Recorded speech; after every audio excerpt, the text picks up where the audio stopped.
Hey guys, my name's Steph. I'm Botanist Cool. We are back at it with the good gay lawyer boys and our friend here, Katie. Hello. Actually, one of the gay lawyer boys is not going to be with us today, unfortunately, which is so sad. God, when is he coming back? When is Edrith coming back? Well, you know. Yeah, no, I don't. That's exactly why I asked. Right, we were still halfway through our investigation from the last time. We talked about the embroider, the errand. What were we doing? God, I don't remember. How about now? No, okay. We did talk to Tender Lender. I think we got proof that this guy was something with Tender Lender. I don't know. The paper badge! Oh, I love it. Oh, yeah. Oh, we have to break what's her name's lock. We have to break her lock, and I think I know what to do now, actually. I actually had a dream about this. I'm not gonna lie. I had a dream about this. I remember, like, in that dream, I remember we got a piece of evidence that was like, I could get her with this, and then it's like, ah. So the bandage around your head was from an operation. You also said it suffered. Yes. Yeah. Let's go to the next one. I think what I gotta do is now present this $15,000 car bill. Let's go! I have here a car repair bill. From this, it seems pretty obvious that the car was involved in an accident. Let me see that. This bill is made out to the Cavardinis. I love that fucking name. Oh, sorry, Cadaverini. Cadaverinis. Hey guys, we are the Cadaverinis. We just have a lot of dead bodies. Like, all right. They have a whole cask of Amontillado thing going on in their house, don't they? Like they can't not. You know what I'm saying? Yes, it is. I don't think I ever introduced myself. Tell me, what do the Cadaverinis have to do with me? Something tells me she's not about to say hi and introduce herself. All right then. Your relationship with the Cavardini is strong. This is why. Shoot, do I have anything that proves to her that she's a Cavardini? I have a guess, but...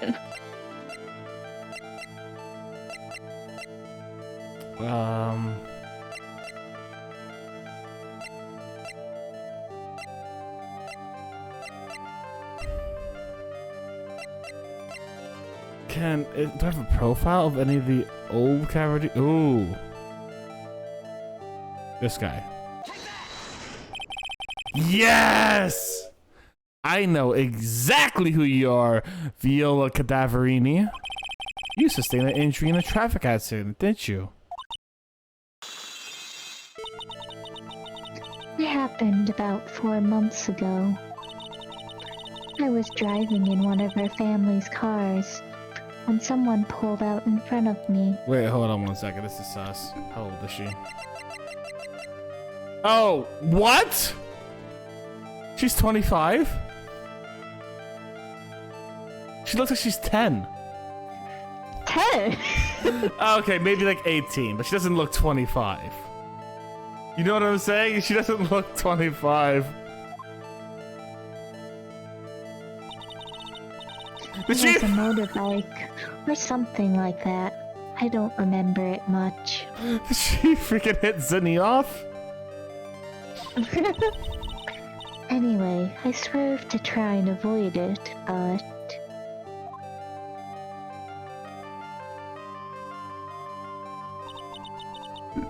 I took a blow to the head. A bad one. Yeah, I can imagine. So what happened to the person on the bike? I'm guessing they didn't get away with injuring the Viola Cadaverini, right? I don't know. What happened to them? They ran away. Or so I heard. Ran away? If they'd stayed, I'd have... Is that possible? Could the person who committed the hit and run have been our boy Zinioff? He looks... He's literally a tomato. It was this man, wasn't it? He was the cause of your accident. It wasn't Don Tigre. I refuse to believe it. We collided, the motorbike and my car. But Don Tigre isn't injured at all, is he? It was the tiger who caused Villa to crash. I can feel it. Plus, one of her locks just broke, so she must suspect it was him too. Hey, Ethno. I'm sorry, Miss Cadaverini, but I have proof the tiger was involved in a traffic accident on his bike. Being his bike! It's not exactly a motorbike, but Mr. Tigre rides around on a scooter, doesn't he? You'll notice that the front wheel guard is badly damaged. Miss Cadaverini, you know the truth, don't you? This repair bill was paid by Furio Tigre. The Cadaverinis have known for ages who caused the accident, haven't they? It's possible. Perhaps. Somewhere inside me, I know that may be true. I knew it. But Don Tigre still saved my life. The operation was very complicated. It was very, very expensive. How much are we talking?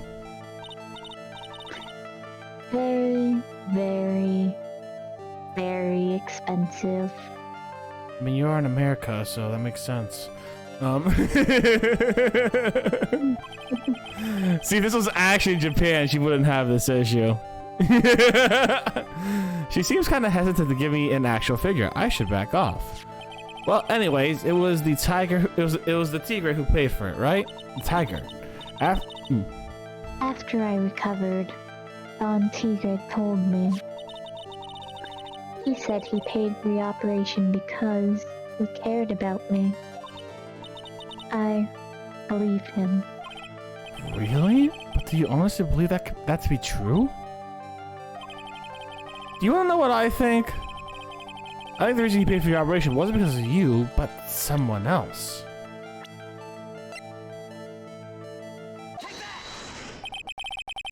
Perhaps I shouldn't be saying this, but your grandfather, Bruto Cadaverini, controls a lot of dubious cash, right? And you are his beloved pride and joy.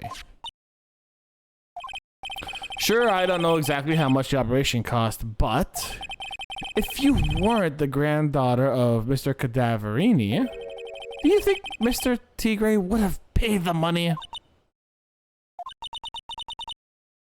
$1 million. Damn. So like a normal doctor visit?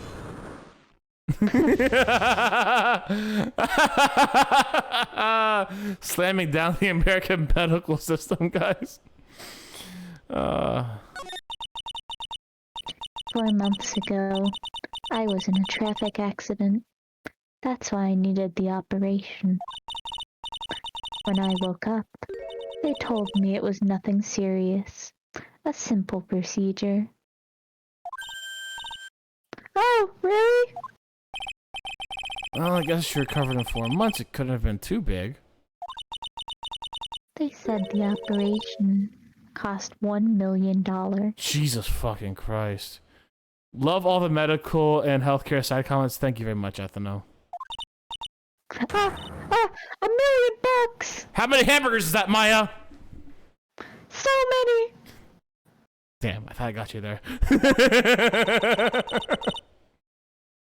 My grandfather ordered Don Tigre to pay $1 million in compensation.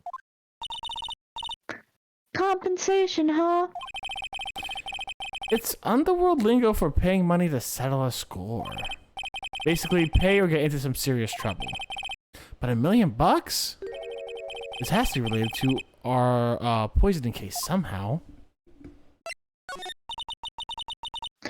I wanted to believe him.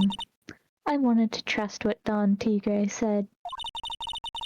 He said it had nothing to do with my grandfather being Bruto Cadaverini. I wanted to believe he helped me because he cared about me, not about my grandfather. Damn. You heard it here, guys. Don Tigre cares about Bruto Cadaverini. Oh. You know, he could be a silver fox to some people, I guess. Oh no! But I knew that wasn't really true. Wow, I'm so sorry. What he did to get the money was evil. Oh, she's a good guy. Kinda. He said it was all for me, so I... Intensely starts writing fanfiction. Okay, yeah, but no. I helped him. You helped him? In what way? Here, take these. What are these? Medical papers? I'm Bruto Cadaverini's granddaughter. He had to pay compensation. He was made an offer he simply couldn't refuse. Oh, good reference. Ooh, payment was due last year. Alright. Oh, I feel so bad for Viola. It's inexcusable! Huh? There are two things that I consider inexcusable. Poisoning and betrayal. Well, what about gunshots? Steph, take a moment to think about why Phoenix in particular wouldn't like Okay, you poisoning know you. what? Okay, you know what? Fair enough. Why Phoenix specifically those two things? Definitely nothing related to the first case with what's her face. I forgot it. Dahlia. Definitely nothing to do with that first case whatsoever, where he fucking ate a fucking vial of evidence. Oh, Hungry boy. yeah, hunky boy. Yeah, okay, to be boy. fair, I forgot about that entirely. Only a coward would hurt people using either of those tactics. Is everything alright, Nick? You look like you had a horrible traumatic flashback. We should get going. Right after we finish our espresso. Which may have been poisoned. Yeah! Time to die! I won't need to convince Viola of anything else, so I guess I can get rid of this. No, literally, why would you get rid of that? That's evidence. Oh my god. That's even more evidence. So that you don't present it in court. I mean, fair enough, but like logically speaking, I was like, oh yeah, no worries. This person committed a crime. Well, we got another crime on him, so let's throw this other crime out. You know what I'm saying? Who needs it? What do we need to find here? Do we have anything else to do? God, what was this guy's accent again? Do I have to...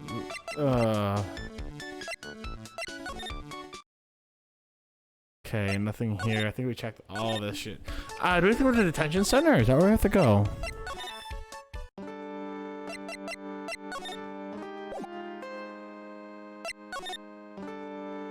No, there's someone else we have to talk to. Who is it?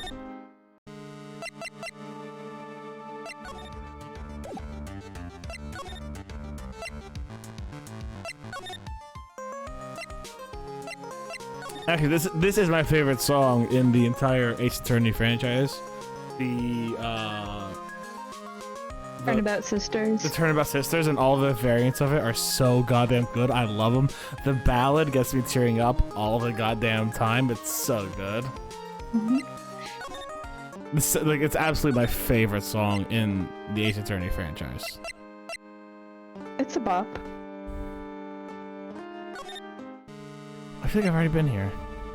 I have been. So who do I have to talk? I know there's someone I have to talk to. Who do I have to talk to?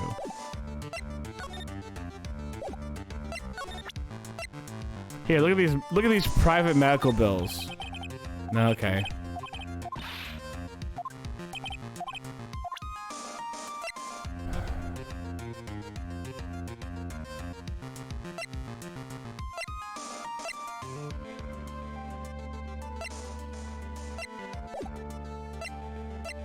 Should I go to that place again?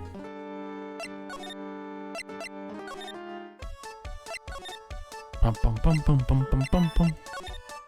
Alright, what do you have for me to talk about? Nothing. Let's present these betting badges here.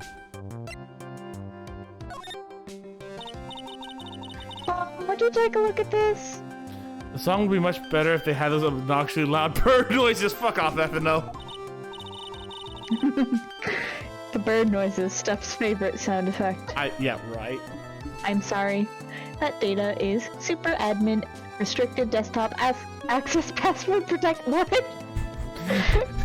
Is that not an actual thing? That data is super admin restricted desktop access password protected.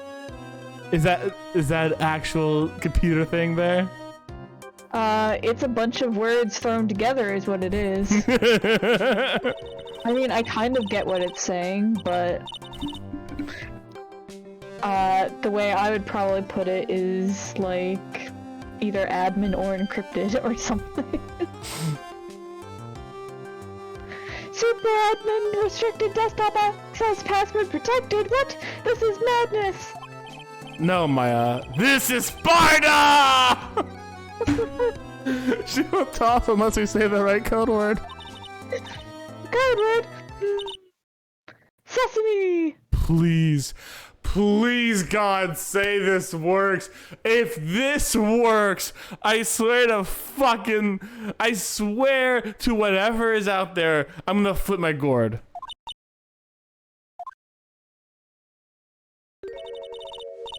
If it's not Sesame, then it must be her mother's maiden name. That's how it always is.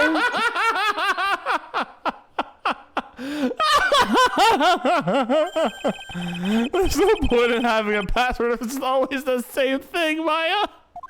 I guess she just doesn't want to talk about this. Maybe we should focus on asking about Glen Elg. What do you say? Oh, that's really funny. Oh, let's present Glen Elg, see what happens. Oh my god. About Mr. Elg. He was a top programmer. I would even say he was a genius. Beep boop. But he did suffer from 1 or 2 bugs in his personality. Wait, bugs? Are we sure she's actually not an android? I mean, like, I know we're saying her voice is a joke, but are we sure she's not actually an android? She's Catherine from the Adventurers Guild. Oh, like what? He was a bit of a loser. Perhaps that would be the best way to describe it. Damn! She's... Oh, shit! That's what got him into trouble. What's the matter? He was a top programmer. I would even say he was a genius. So he was really no trouble at all. A model employee. Hey, wait a minute. This guy said something about him getting into trouble. We gotta find out what that trouble was exactly. About Mr. Elg. Was he in some kind of trouble? I'm sorry? Why would you think that?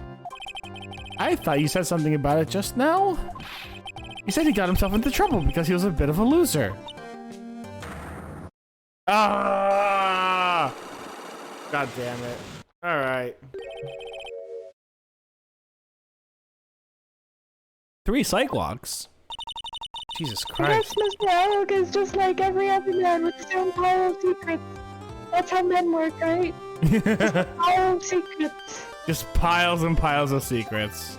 You I wanna- mean, given my village with absolutely no men, and that I've seen men only in the context of criminal cases, that's the conclusion I've drawn. I'm very well adjusted. That's a surprisingly reasonable explanation for how Maya would view men. Honestly speaking. Oh my god. God, it looks menacing with the background being red, actually. Glenn's troubles. So, how about you tell me about what kind of trouble Mr. Elg was in? I'm sorry, sir, but we don't deal with troubleshooting here. I hope that when we break her lock, she starts steaming from like the ears or something. I really do. Perhaps you'd like to speak to someone in customer service. Was she We have talking? a very long phone loop that will keep you there forever. Does that include bad, smooth jazz played inaudibly over the phone? Yes, complimentary. What is she talking about? I think I better just take a shot and see where it gets me. Miss Basil, let me ask you something. Did Mr. Elk Trouble have something to do with this? Oh, so much data. What is that? A bunch of horse racing tickets, all losing ones. With that many tickets, you could get $1 at the recycling center. Oh, damn. Shall I distribute them for you people? You people are very, very bad. Cashing in on others' misfortunes is immoral, according to my programming. Oh, Is that a whiff of hypocrisy I smell? But what is the relevance of these tickets? The victim, Mr. Glen Elk, he had a gambling habit, didn't he? I don't think that's a logical conclusion based on the facts. Everyone likes to go to the races from time to time. Yeah, but not everyone buys this many tickets! Anyway, I don't believe that this proves anything on its own. You're right, but I'm not through yet. Mr. Elk's gambling hazard wasn't really restricted to just horses, was it? What?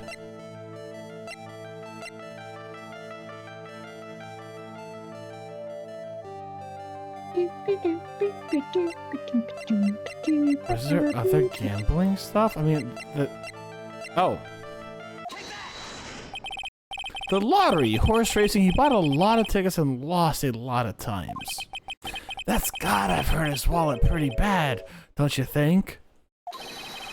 Maybe bad enough to cause some pretty serious trouble, perhaps? Lady, are you sweating or crying? Mm-hmm. You are right. Glenn did have a gambling habit. You good people must not follow his example. Do you understand? You will be shot on sight. Trust me, even if I wanted to, I don't have the money to buy it. God, it's a mood. Phoenix, you gotta stop working pro bono, my man.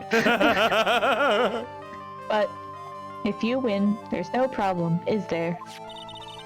And Glenn had a winning ticket, didn't he? For $500,000? Yeah, but... It's hard to imagine how he could have been in trouble, and isn't it? It's not as if he could have bought $500,000 worth of tickets. God. Yeah. It's true that Mr. Elk won $500,000 in the end, but that was his first stroke of good luck. He was in deep trouble before that. Deep trouble. What do you mean? This phrase is not in my dictionary. Mr. Elk's real problem was something... Carry on. Someone or something more serious, more terrifying. Was someone or something more terrifying and ferocious? I'm gonna just actually do Don T. Gray because I said someone there, and I'm gonna be safe with that one. Furio T. Gray, the boss of a loan office called Tender Lender. Tender lender? People with businesses should think harder before naming their offices. Like you're one to talk. Well, what do you think? Our firm is doing very well at the moment. I don't think we need to borrow money. No. I mean about Mr. Elk. You think Glenn had something to do with this Furio Tigre? Tender Lender is a goddamn... You know, I like the name Tender Lender too, I'm not gonna lie. It's a good double pun on it. What's the double pun? So, tender being like soft and caring, you know, we lend you out, we're kind, we're soft, we're caring. But also tender being, you know, money as in tender, legal tender. Oh, I got you. So, it's like, it's a good double pun, I like it. I actually didn't catch that. Interesting. Yes. I'm sorry. I don't know of any connection between the two of them. Like how you're like, any connection. I love that. Really, because I've got proof that Mr. Elgin, the Tigre, whatever. Oh, perfect. Furio Tigre, aka the Tiger, is the boss of a loan office called Tender Lender. This is who Mr. Elgin met with on the day of his murder. And the only thing a loan shark would talk with him about would be his debt. No.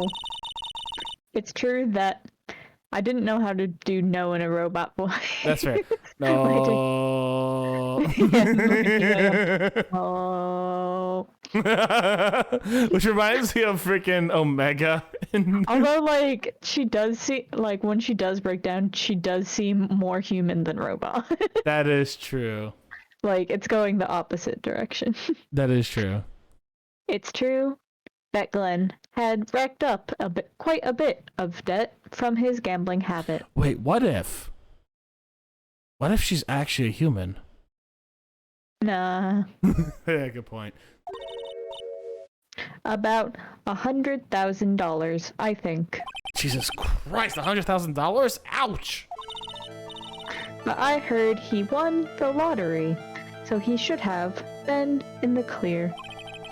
Shame Maggie couldn't get a bit of that good luck. Okay, so the guy got lucky and won the lottery. But what if he hadn't won? What was his plan then? Well, this isn't easy to say, but he said he would use his talents to repay the money.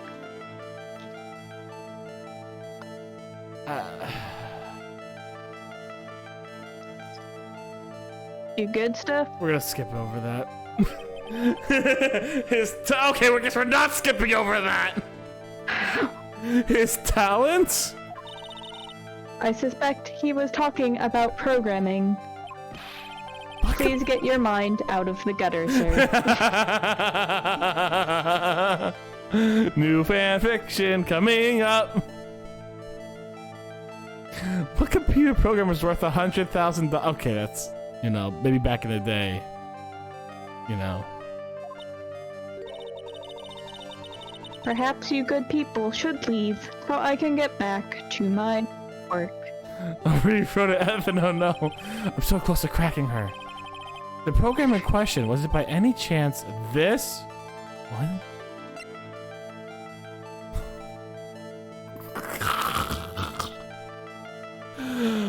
Okay, you sound like you just, like, died on gargling mouthwash. Please tell me the program's not his. It's not his mixtape. Oh, thank Christ. This is a very delicate matter. Without the necessary data, there's really no way I can access the information. Oh, thank Christ. Unless I'll create some sort of program. Can't deny if I show her the program itself as evidence. So close to cracking her. Do I have the program?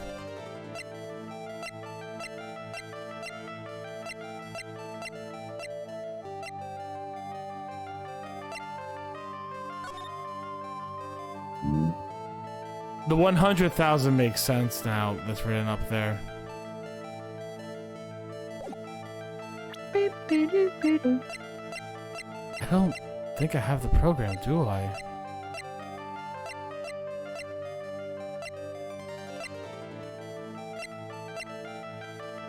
I don't have the program.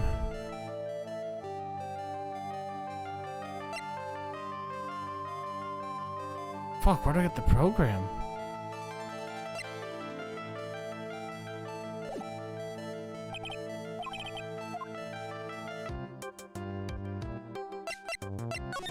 Where would I find a program except in here, though, I guess? I mean, I think I know one place, and I don't want to say it because I don't want to, like, drive stuff. I don't know for sure, but it's something that happened, like, last time. No, I don't remember what happened last time. That being said, one thing that we might need to check out again is if he was making it for someone, right? It might be the tender lender.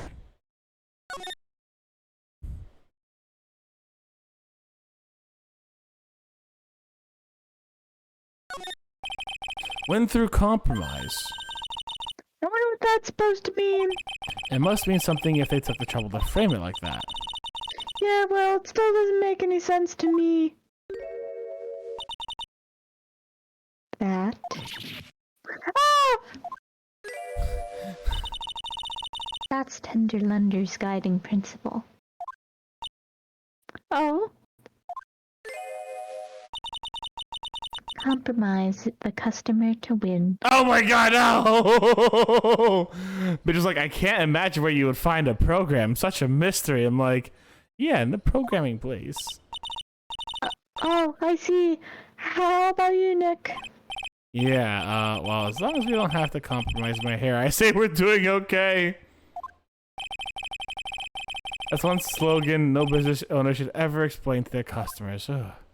What do you mean? What do you mean, Mitchell? What do you mean? Have I not noticed? Katie probably knows. Katie's letting me do what I gotta do, though. You know what I'm saying? That little pimp jacket, like Jesus Christ. Okay. All right, let's move.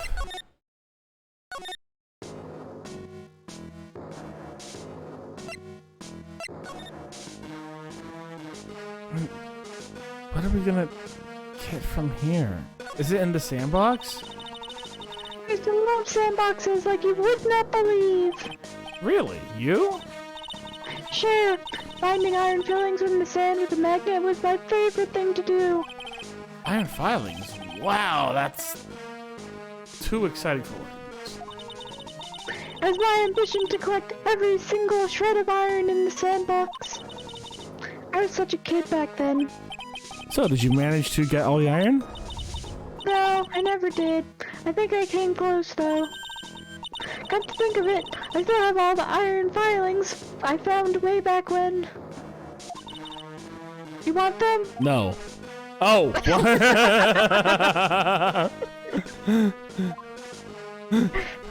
You and Phoenix on the same brain wave every time. It's so good. Every once in a while.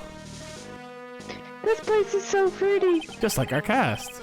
That's not a bad thing. Besides, I love apples. They are among my favorites. That apple tart is perfect for you. And what is so perfect about it? Well, it's an apple. Come on, don't be such a stick in the mud. Slide down it a few times. Go on. Woo! Woo! No way.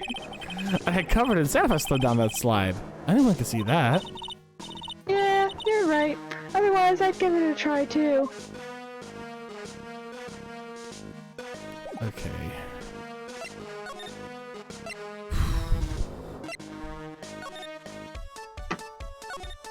Is there a program here? It's supposed to be the table where the murder occurred. I guess so, with all this police tape all around it. And the stain must be from the poisoned coffee. Don't go look in the tablecloth, okay, Mayo? Why would I lick it? I'm not a cat, you know. Then why can I picture you doing just that?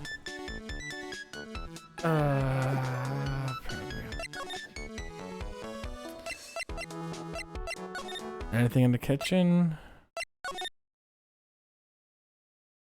No. No.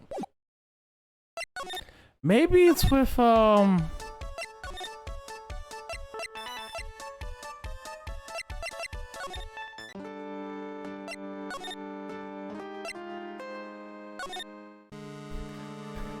Mitchell, we already went to the blue screens place. There's nothing there. Like... Here, let me show. Wrong area.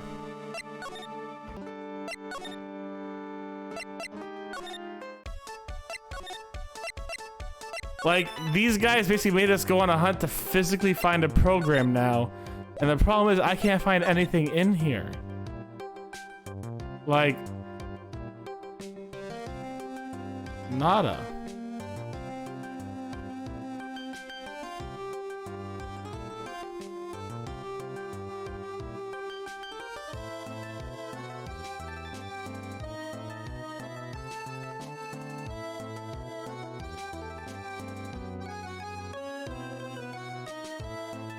Katie probably knows the answer. She's an expert on all things this game ever. I think I have a lead, and I'm not like quote unquote consulting my memory. I think I might know because I thought honestly it was presenting the CD too, but since it's not that, I have one other thing that maybe you can mess around with, but is it the million is it this? The radio flyer? no.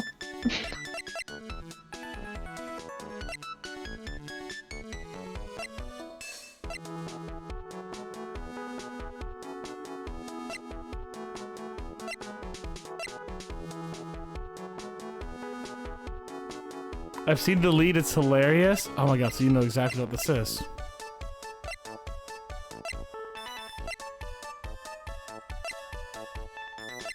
Again, I think if my lead is correct, then it's something that if we hadn't like taken such a long break, you'd probably know.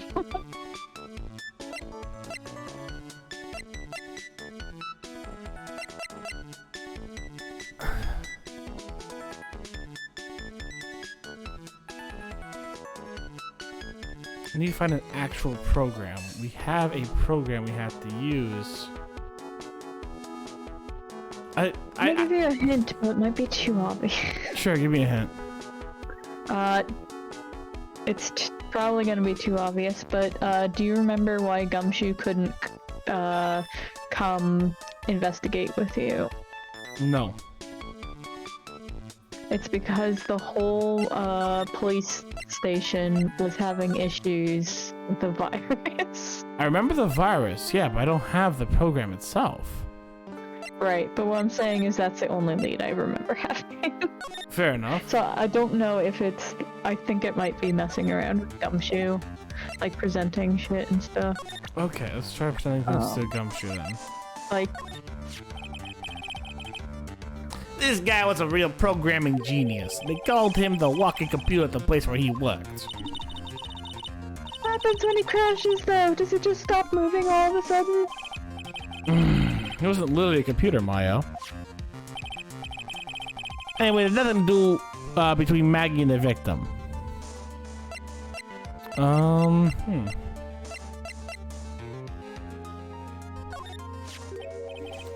Oh, this guy, the tiger. Is he famous? Yeah, guy's not a loan shark, you know. Nope, he's a big lone cat. Hence the name. Don't pay him back, and you'd better say your prayers, because he'll eat you alive. You're shaking, detective. Like a leaf. I'm just, you know, kind of on edge at the moment, if you know what I mean. What do you mean?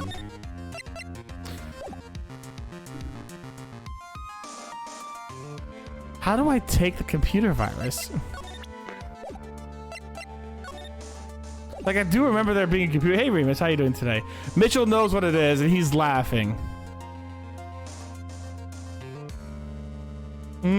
Enjoyed that. I actually really like the story mode because it's like that. Each has detectives' desks. There are computers and files on each one. Funny, they're a lot tighter than I expected. I guess the detectives don't spend a lot of time at their desks.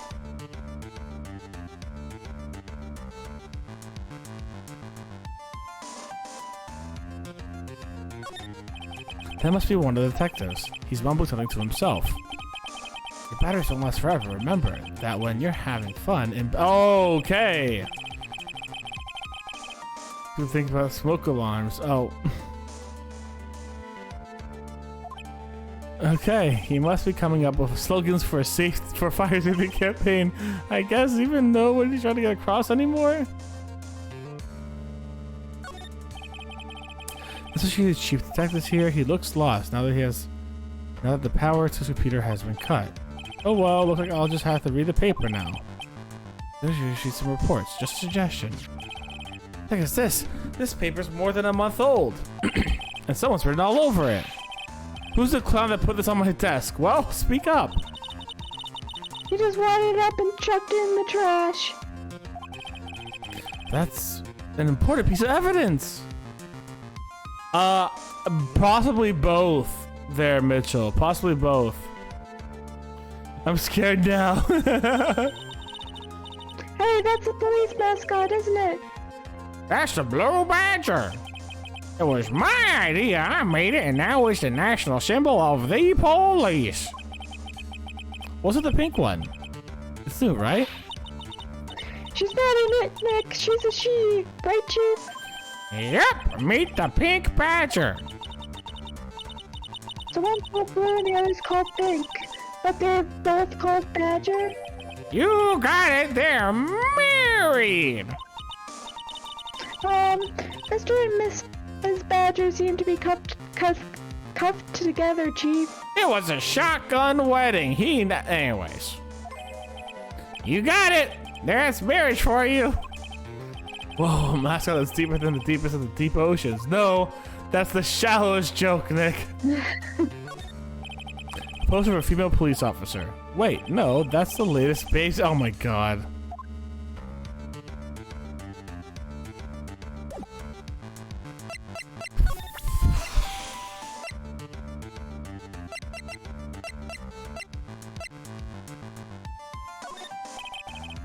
That's the gumshoe. About the. He doesn't know. Oh, no, he does know. That's it. That's the stupid name. I remember now. I thought so. Here it comes. Don't just matter to yourself and keep me in the dark, Nick. What's going on? It's okay, Maya. You don't have to cry about it. I'm so sad. The name scribbled on that sports paper, the name on the CD. That's the name of the virus. MC Bomber. What? Who could have foreseen? Yeah, the virus has just infected every computer in the station, pal. It's MC Bomber. Can you please give us any more details, please? Fuck, now I got it. See, I presented the MC Bomber virus. I didn't know it was a virus. I thought it was his mixtape. I thought it was his mixtape. The mixtape. I thought it was like his. I thought he was going like hip and hop, like yo yo yo. I'm MC Bomber, throwing down the beats like it's. I don't have anything that rhymes with Bomber. I don't know. Bitch was like, I gotta say what it is. I was like, haha, I found it out, fool. I have found out your secrets. We already knew about the MC Bomber virus for a while back. A group of criminals issued a series of demands to the head honchos of law enforcement. They threatened to release the virus if their demands weren't met. they? I don't know. Some hot shots from the criminal underworld would be my guess. Now the virus has been released, huh? Yeah, it's in every computer in every public office in the city. Everyone's going nuts. They're hopping around like they're dancing at a carnival.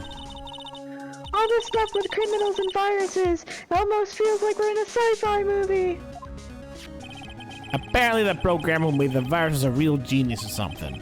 The focus right now is on tracing the root of this virus on the black market. I mean, someone put this virus up for sale?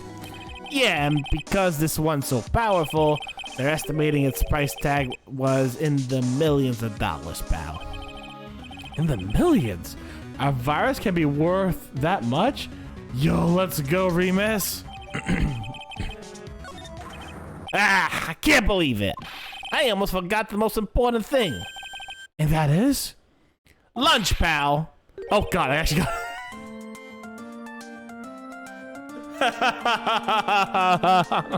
You know, the lunchbox. How did everything go? What lunchbox?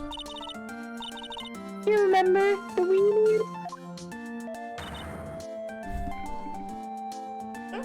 I hate weenies. So many weenies. Oh yeah, those weenies. So how... It's okay, Steph.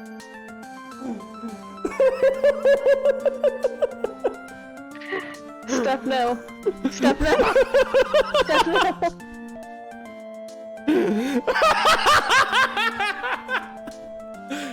No. Can you just stop breathing like that for a second, Gumshoe? Can you just stop breathing like that when you're asking me this exact question? This is the worst. Oh my God. Steph, no. Oh, I gotta drink some water.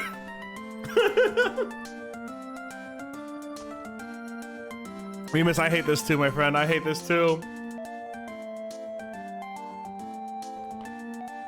Alright, let's try this again.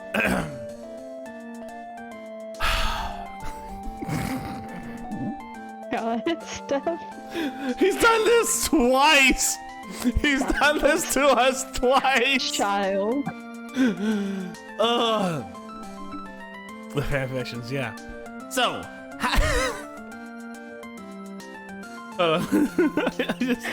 Their fingers are on the clip button, I know it. yeah, they're getting ready. They're ready. Getting ready to type exclamation point clip for the next one. So, how did my weenies taste when they went down the hatch?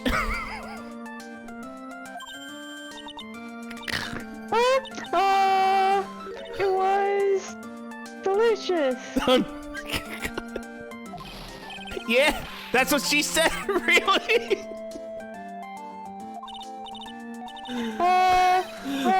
Not exact. Don't worry about it, pal. I figured something would happen, so I came prepared. Prepared? What do you mean? I made a jumbo lunchbox. Do me a favor again, huh, pal, and deliver this. It sure is a heavy burden in more ways than one. I can just imagine Maggie's little eyes sparkling in joy when you bring her that. Please again, Nick. Tell me we don't have to eat all these too. What is this writing, Mitchell? I know, right? A tenderly handmade lunchbox fills the stomach with love and plenty of weenies. I really can't eat anymore. You can't eat any more weenies? What do you mean you can't eat any more weenies? Maggie, right? Oh, she's gone. Lucky her. Hey. Now we get to They're eat. made with love. Now we get to eat his weenies. Oh, Christ. Second goddamn time, Gumshoe.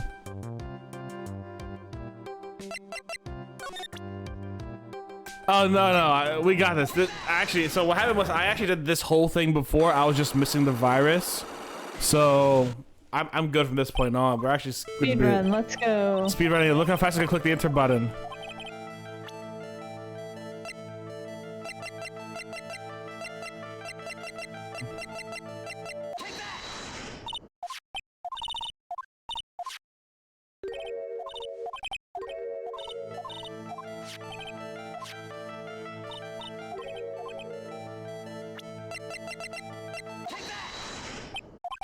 Oh, fuck, that was funny.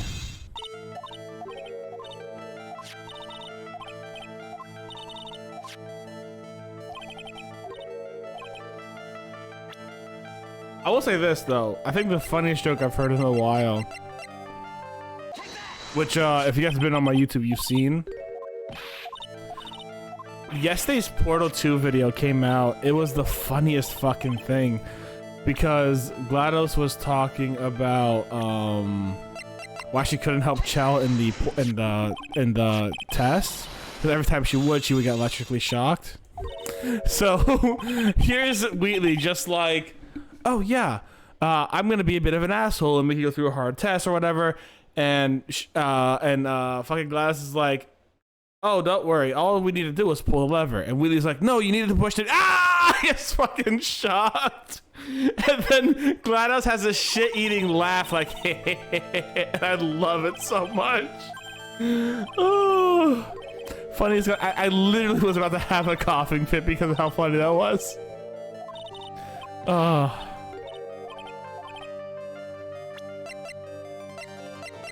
MC Bomber. I'm gonna put the same CD to you. Now with more information. Well, this is it, isn't it? This is the virus that's been infecting computers worldwide, we're only till citywide, as we speak. MC Bomber.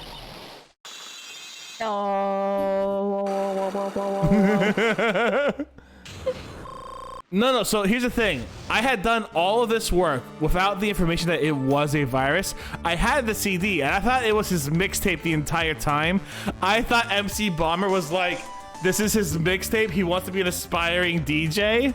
You know what I'm saying? That's what I thought it was the entire time. I was gonna say, like, it's annoying that you can't just present it. It's so obvious. And meanwhile, you're like... It's his mixtape. Don't tell me his mixtape is the freaking program. But no, we had it. So, like, I went through all of this. I presented the CD to her. And I go... the CD didn't work because I didn't have, like, it's a virus under it from Gumshoe. So I'm like, okay, I guess it's not the CD. What is it then? So we went around, we talked to Gumshoe. He's like, oh, it's a virus, you know? No, we didn't have the virus in our inventory at that time. What? Oh. Ben's head had more processing power than any computer. He should have been dead. So how much processing power does a computer have? It depends on the computer, don't it? How much? What is? I can't ask a good question then. Never mind. I don't know how to format this question. But it had been infected with a gambling virus. Glenn was in too deep. You mean he was in debt? Yes. $100,000 in debt. Not an easy amount to repay. God, yeah, ain't that true? So, he said he was taking on some extra work. Something a bit risky. Risky? How? Maybe he was going to become a waitress at Trabian. With the clientele, yeah, it's a bit risky. Where'd you come up with that idea? So it's safe to say that Mr. Elg was the creator of this virus, huh? The MC Bomber virus, yes. It was a work of genius. In a bad sort of way, of course. But still genius. So, actual question. I know a virus can mess with your computer, but how does a virus actually mess with your computer? Or do you not know? I mean, that's sort of like asking, like, I know a fire can damage your house, but how does a fire get started? There's a lot of different things it can do, depending on the fire. So what do you think the MC Bomber virus is doing? I mean, so this one, it sounds like, based on what Gumshoe said before, it's just straight up deleting all the files in the computer once it gets in there. Mm-hmm. Which is bad. Okay, fair enough. As for how it gets in there, like, I mean, there's lots of ways viruses can get into places. There's like, obviously, like, phishing viruses you're aware of, like, people still get those at work. That happens all the time. And that's where, like, you get the email link where someone's like, oh, hey, I saw like this and it was like weird because I don't think it's you. Click on this link and check it out, please, or like something like that, you know? Or it's like, hey, new software to download for your job. Please click this link. That sort of thing. And you could actually like hack into stuff, which is not my forte, to be honest. But fair enough. People know how to do that stuff. That's not my area of expertise, so I couldn't really say on that. But again, there's like lots of different like things you could do. Wrong button. Basically. And there's not a singular I'm in the Matrix now. I'm gonna put up a poll question, guys, and the poll question is: do you think Katie is covering the fact she's a black market hacker? I can't put black market. I'm not talented enough for that, to be honest. A hacker. Yes. I'm not in charge of security at my job. No. That's someone else's job. Yes or no? You have 5 minutes to vote. Do you think Katie's covering up the fact that she's a hacker? And this could be dubious or non-dubious. I'm gonna get fired from my job. I have HIPAA agreements, Steph. I can't do this. No, obviously. No, Katie's obviously not a hacker. But, you know, the meme. Gotta have the meme. No, yeah, no. Katie's a good bean. She would never hack. That's such a weird thing to say. She would never hack. Like, you could also be thinking like hacking away at a tree with an axe, which maybe if like you needed fire, you would do. You know? Which I definitely would do if I was playing Stardew Valley right now, which would be crazy. Are you playing Stardew Valley right now? No. Why would you think that? Go on. Anyhow, let me know how guilty I've been assigned. So far, 2 out of the 2 votes. God. Alright. Something like that would probably fetch several $1 million on the black market. Holy shit. Inconceivable. Gumshoe was right for a change. Damn, Phoenix. That's brutal. This date, December 3rd, that is marked on his calendar. That it was his deadline for repaying his debts. It's actually worth $1 million. Oh, damn. Okay. I guess we won't be needing these horse racing tickets anymore. I love how Maya looks like, what? You're deleting the horse racing tickets? Just thrown back on the floor. Use the trash can, Nick! Oh, I got to just throw on the floor. Okay, let's go. Oh, never mind. I thought we were gonna have to go deliver his weenies. All right, guess we're good. The deep sigh. All right, let's do this. Hey, bonjour! I've been waiting for you to return. Mr. Armstrong! Ah, good time. Oh, good timing. I was hoping to find you here, but let's ask you a few questions. Well, you have nothing to say to use fellas. Ah! It's Zenioff! Who you calling Zenioff? Ah! Come out from under the table already, Maya. Okay, hand it over. What? You just want to play games with me? I don't recommend that. The medical papers now. Oh, I think he wants Viola Cadaverini's papers back. You mean this? The $1 million medical papers? Why would you show him that? It's a good point. Phoenix, you still have not learned your lesson from the first game where he's like, oh hey, by the way, here's all the evidence I have against you. What's his name again? I mean, he did that like 3 times in a row, so you're gonna have to be more specific. I think he did that to Red White, and then I think he did that to D. Vasquez, and then I think he did that to Von Karma. Yeah, Von Karma was the name I was looking for when he got literally tased. Is that Hellboy Phoenix? In a way, yeah. Miss Cadaverini trusted you. That's why she said that she helped you. Forget about it. That girl's dumber than an eggplant. You just wants to know what she said? I'll tell you what she said, and it ain't only her face. I'll tell you what's sad. She thinks she's got power because she's Bruto's little girl. Now that's sad. I can't let you have these papers. Tomorrow in court, I'm going to expose what you did to get the $1 million you used to pay this off. So if all 4, I missed some Ace Attorney. Hey, welcome back on in, Chip. Are you crazy or something? I don't care if you want to give it to me or not. There's 2 of us here. You got that too.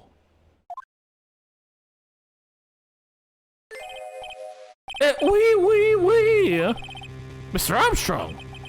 Forgive me, Desolé, I cannot argue with him. Oh shit. Ugh. That really hurts. Is that all you've got? I'll be taking those papers now. Armstrong, get that lighter. Wait!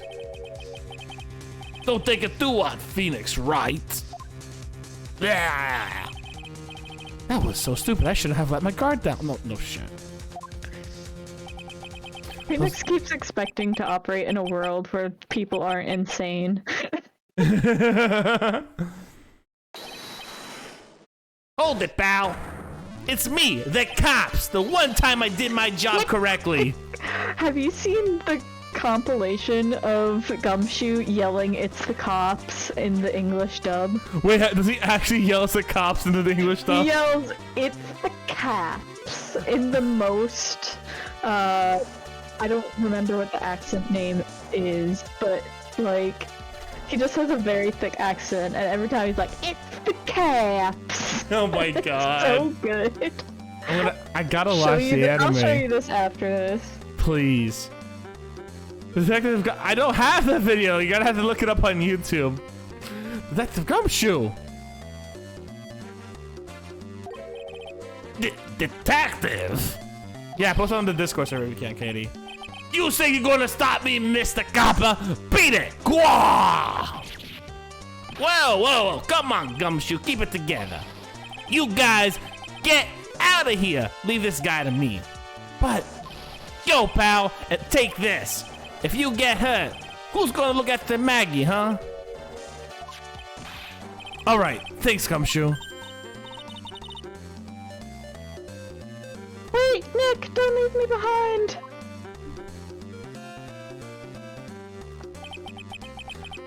I'll get even with that guy tomorrow. In court!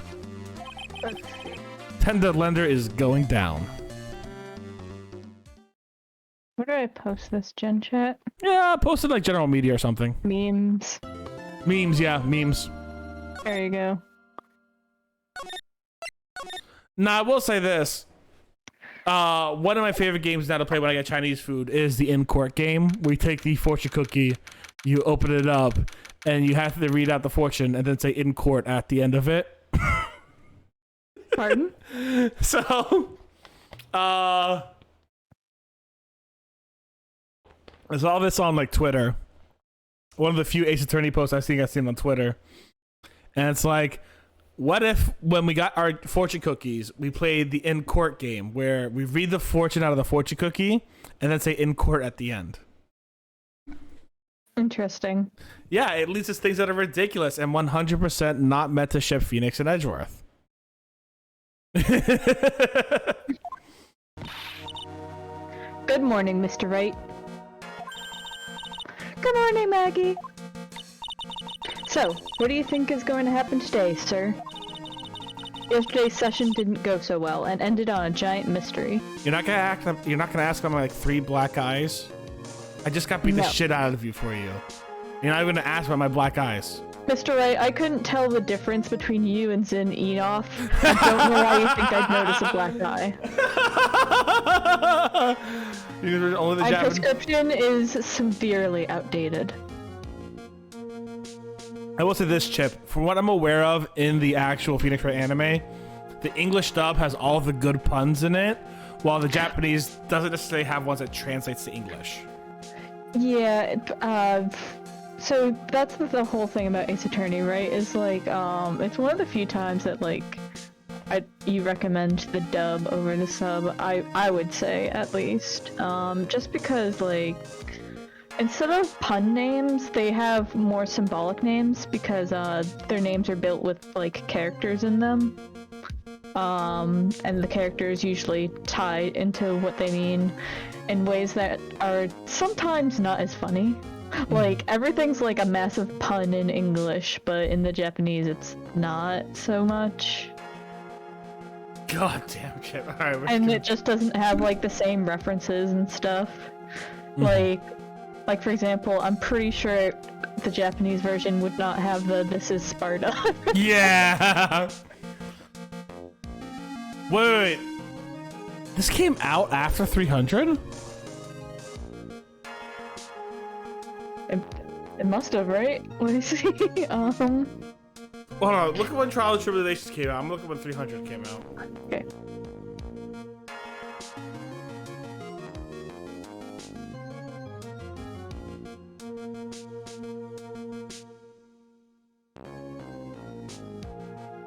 $300 came out in 2007. When did Trial and Tribulations come out? It came out in 2004, but it might have been, let me do translation. Good point. Let's see, the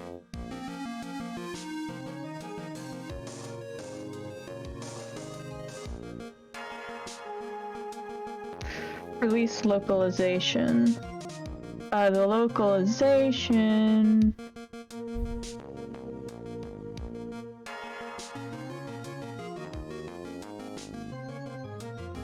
But I was like, this sounds way, you know.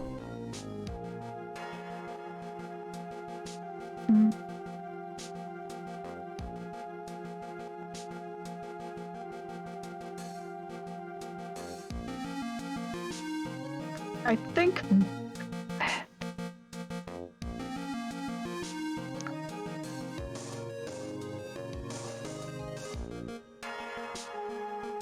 I'm trying to find when the localization So it was happened, released and then- in North America on October 3rd, 2008 in Europe. So DS released. So alright, so it was released on the Nintendo DS on August 23rd, 2007 in Japan, on October 23rd, 2007 in North America, and October 3rd, 2008 in Europe. So 300 release date. March. So they basically were like, in that 7-month period, someone saw Sparta and was like, we're gonna make this joke. In that 7-month period. Like, it was literally 7 months they had. How did they know that that joke would have such lasting power? I know! Like, it's... I just love the fact that March 9th, 2007, 300 comes out. Sometime between March 9th and like October 1st, because I don't think they're like developing it till October 23rd, the day's release. You know, they got to like probably months before. Sometime like a 3-month period, some writers like, wait a moment, Maya said something we can make a joke out of. Like, I'm sure even the madness part was like forced in there. Like, I have no idea. Oh, but that's what I mean by like, you don't get these kind of jokes in the Japanese version. That's funny. That's like a 3-4 month thing where a writer's like, I'm gonna put this joke in here and freaking make a meme out of it. Let's go.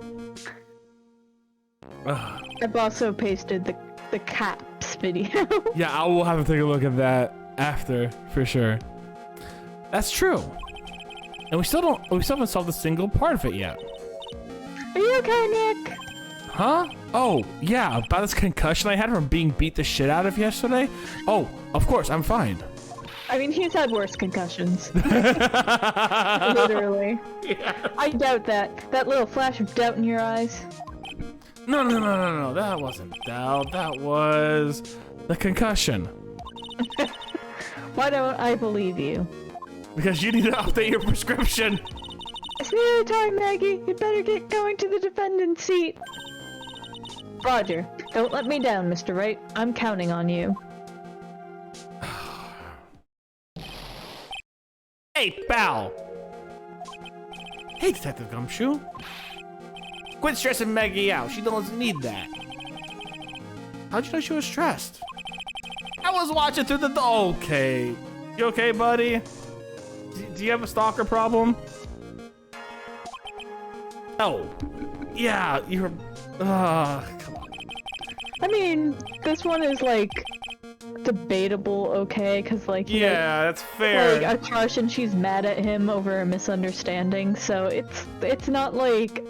If you made a regular habit out of it, it'd be bad. Yeah. I like to give our good boy the benefit of a doubt. That's fair, and we never gave her the weenies either.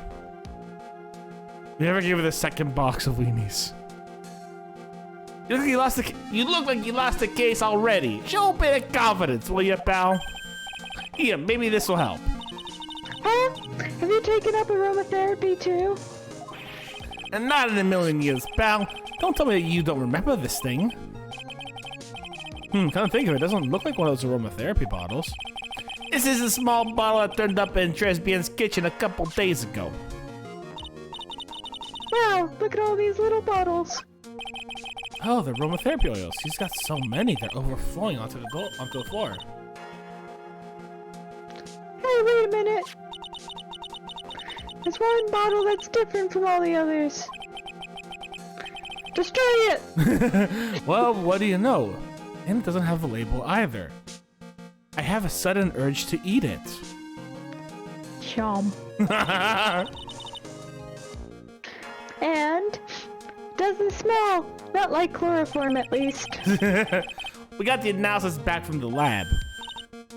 So, what is it? Is it poison? I'm afraid not, pal. I'm afraid not. So tragic, really. Yeah. It's medication. Medication? Yeah, for ears. Topical use only, apparently. For ears, you mean? Yes, the medication Glenn Elg was using for his ruptured eardrum. That was what's Glenn Elg's ear medication doing in the kitchen? That's a good fucking question, actually. What about the unidentified fingerprints? Anything on that? Someone screwed up, so they only have time to analyze the contents of the bottle. Now that one, they might have gotten something on the prints, but that's gonna weaken its impact as a piece of evidence. Okay, pal, this is it. Make sure your defense is impregnable today. Got it? Today's trial. I'm going to expose that guy for what he's done, or my name isn't Phoenix Wright. Well, it might be Zenioff. It might be Zenioff, yeah. We just never know. We can never figure it out. Humana. Court is now in session for the trial of Maggie Bird. The defense is ready. Gamer man, I love this game too. The defense is ready, Your Honor. Ready and waiting as always, Your Honor. Very well. We'll get underway at once. Yesterday we heard the testimony of Mr. Victor Kudo. He claims to have witnessed the defendant putting a powder in the victim's coffee. However, the witness testimony was plagued with a number of problems. The mark on the rim of the cup shows the victim drank from it with his right hand. but according to the old man's testimony, he picked it up with his left hand. Thank you, Mr. Godot. Furthermore, according to the witness's account, the victim was listening to a radio with an earpiece in his left ear. Yet, the victim's left eardrum was ruptured, which made him effectively deaf in the ear. It's amazing how many contradictions a single case can have, huh, Nick? Have you played one of these games before, Maya? The game? This is real life. Good point. Gamer man, well, I hope you enjoyed this. This is my first time going through it. Our friend Katie over here, she's a professional of all things Phoenix Wright. But this is my first time going through this case, so I am excited to see how this goes with Zinioff.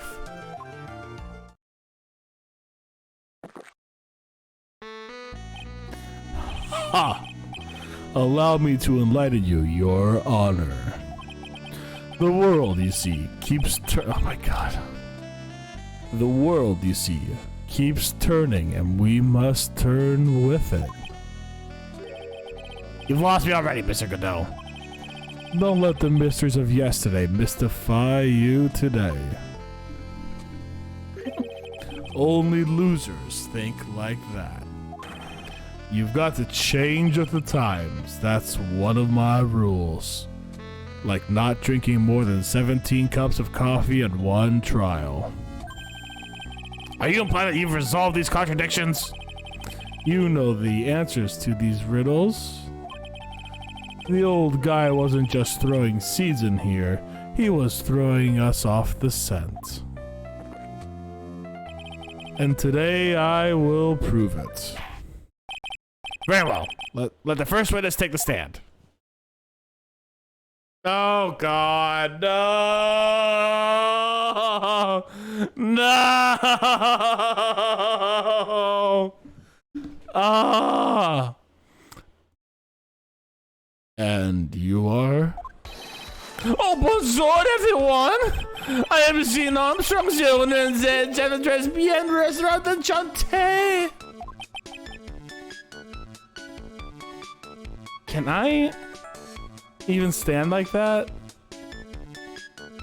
Well, this is one of those like unrealistic comic poses, you know? Well, I mean, You think so? I swear I once had tangential contact with a person who walked like that. oh God, you sounded like you wanted nothing to do with this person. You're like, I had tangential contact. Well, I wasn't like close with them or anything, and it's like I don't want to like dunk on them or anything. Okay, I I feel gotcha. like they did stand like that. Oh my God. Everyone in chat's just like, oh no, that guy, knives. Forgive me for asking with this, but are you a woman? Oh la la, monsieur. As you can see, I am la pert and perky gentleman, no? I hate that.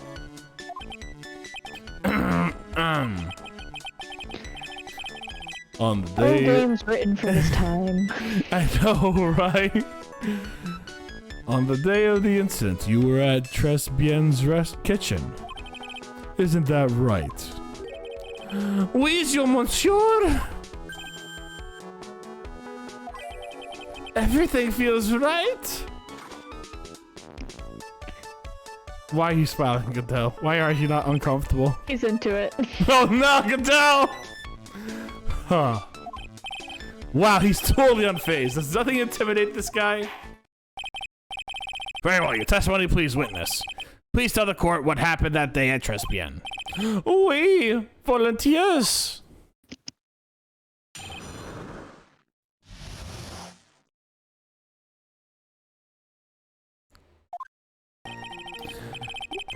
When it all happened, there were just 2 customers in my restaurant. I remember I was experimenting with the new art deco that day. Like having the large mirror between the tables, for example. Oui, perhaps that is what our old man was looking at. La cup, la earpiece, la glasses, he would have seen everything in reverse, no? Gamer man, thank you very much for the follow, my friend. Mirror? Oui, un grande mira, la most enormous mira.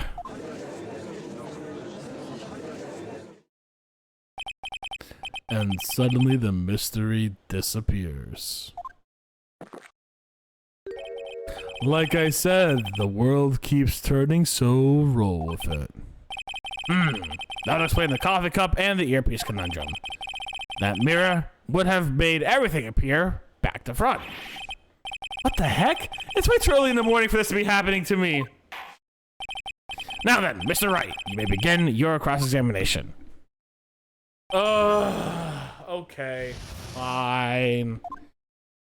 Let me take a look at this real quick. Do you have a picture of the area?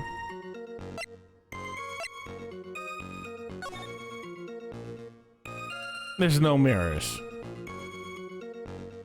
The strip, there's no mirrors. Anything on the floor panel with the mirrors? No mirrors. Fucking liar. This was an easy one. I kind of want to press everything though, just in case. Mood. And who were the two customers exactly? Mice, of course, la young man who died, and la other not so young man. You're referring to yesterday's witnesses, I presume. What about the other man Maggie says she saw at the table?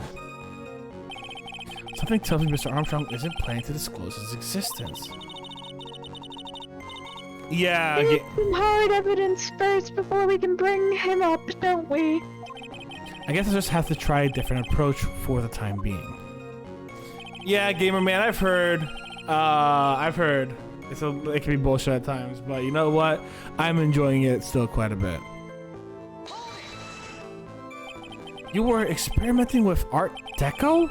How come I've never heard about that before yesterday? What can be what where? I'm not looking at the chat. Gamer man just says this case can be bullshit at points. That's all he says. So, like, yeah, that's what I've heard. Yeah, sometimes. You are not familiar with the language of interior design, monsieur? Please stay on topic. Now, why didn't you tell the court about this before? But I said just a few moments ago. Excuse me, Mr. Armstrong. This deco you mentioned, are you referring to some sort of... What? Decorature? No. Art Deco is a style design, Your Honor. He's talking about interior design. Walls, ceilings, carpets, that kind of thing. Ah, yes, of course. That deco. I was trying to receive more la feminine look for my restaurant. I was planning the most bold modeling of la decor. Like having a large... Between the mirror... press down. You love... Ethno, are you okay, buddy? Who has a gun to your head right now? Buddy, you can't be saying you love this man. How big of a mirror are we talking about here? Oh, something about 4 meters wide and we about 2 meters high. Let's see, if 1 meter is about 1 yard, holy glass in the frame, that's huge. I was intending to install it on the ceiling eventually. The ceiling? Was there a mirror on the ceiling? I don't remember. Must know, but I decided not to go through with it in the end. What should I do? Should I ask him more about the mirror or not? We're gonna press harder. Everyone's like, sacrifice Ethno in chat.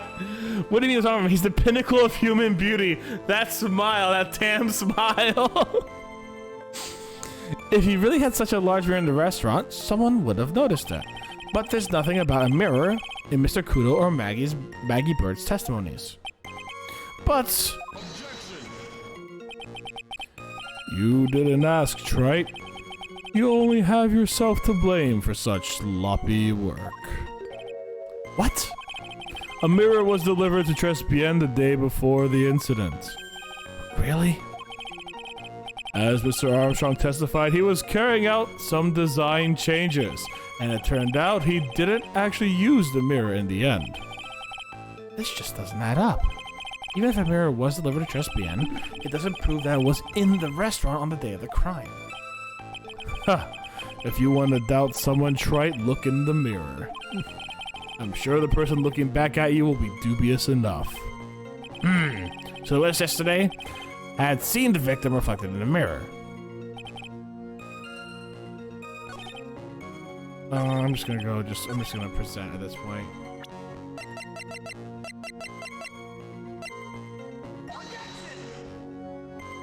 What? Okay, never mind then.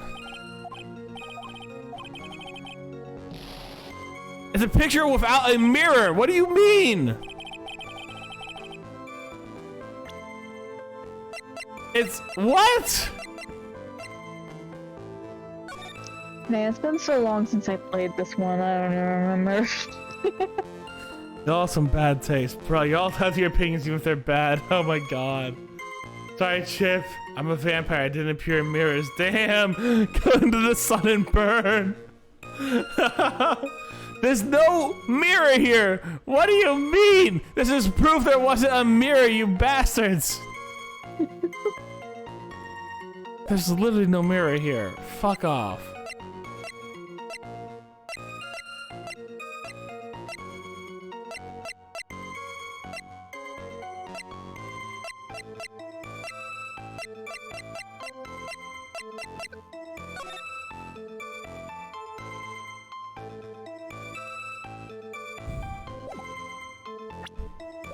I'm gonna save real quick. I'm gonna take a guess. I'm gonna do the floor plan.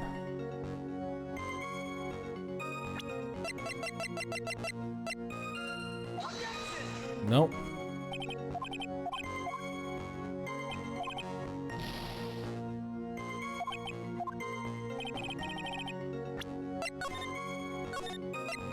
Ah, god damn it. Stop it. I'll time this till okay, y'all back off. Oh my god. What? No, I'm reading chat. Chat's going like, it's just Ethno is saying that Armstrong is beautiful, and everyone's like, no, Ethno, you're wrong. Listen, everyone has inner beauty, but Armstrong doesn't even have inner beauty.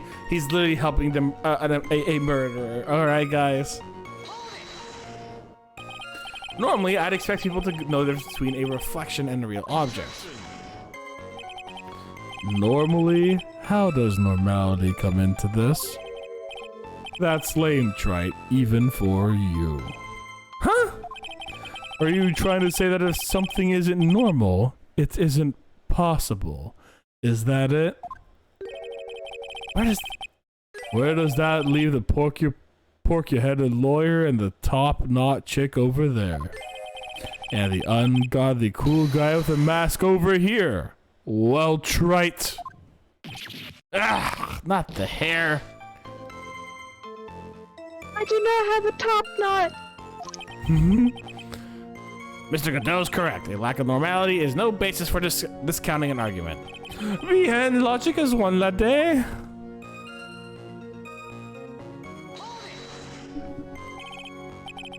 Everything? He would have seen everything in reverse? We guess we should take a second and think about what old CD said in his testimony. How did he phrase it again? The boy was wearing the earpiece on the same side as the green lens of his specs. That's a good point. No question, you can lock me up if I'm wrong. It was his left ear without a doubt. Then he used the same hand to pick up the cup, his left hand. He saw everything he described reflected in the mirror. Everything he said that he saw on the left was actually on the right, huh? And that clears up all the problems of his testimony, I guess. Or does it? Huh.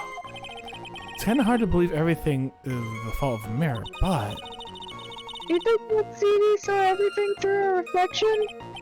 If it did, it would explain all the contradictions in his testimony. That just makes the situation worse for Maggie. Gotta be something in that old man's testimony. We just gotta dig deeper. No, because he talked about the green eyepiece, which is on his left eye.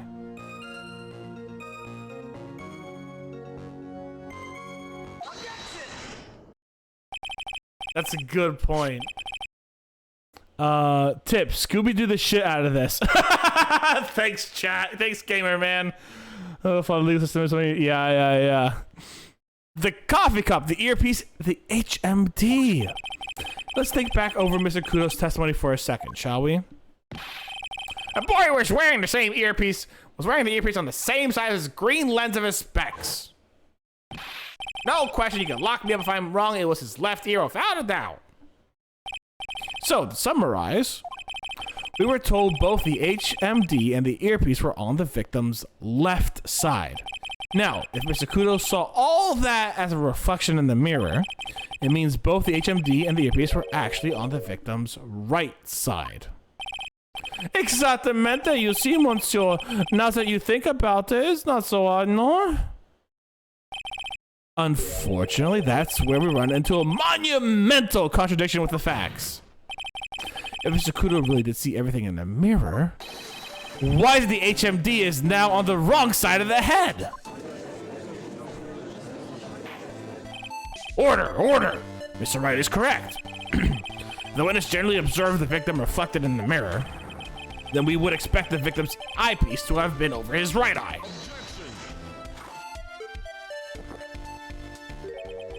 How bitter. Trite.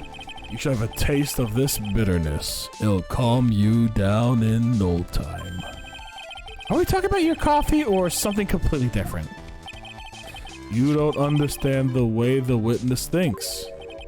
How he thinks? You remember this, I presume. The I broke the vase sorry apology left? Mr. Kudo's sworn testimony? Exactly. The old man has left one grievous habit other than throwing seeds. The more of an impression something makes, the more muddled his mind makes it. And what's the most striking thing about Mr. Elg? Clearly it's the victim's eyepiece. And that's my point. The old man strikes again. Mr. Elg's HMD made a big impression on the old man.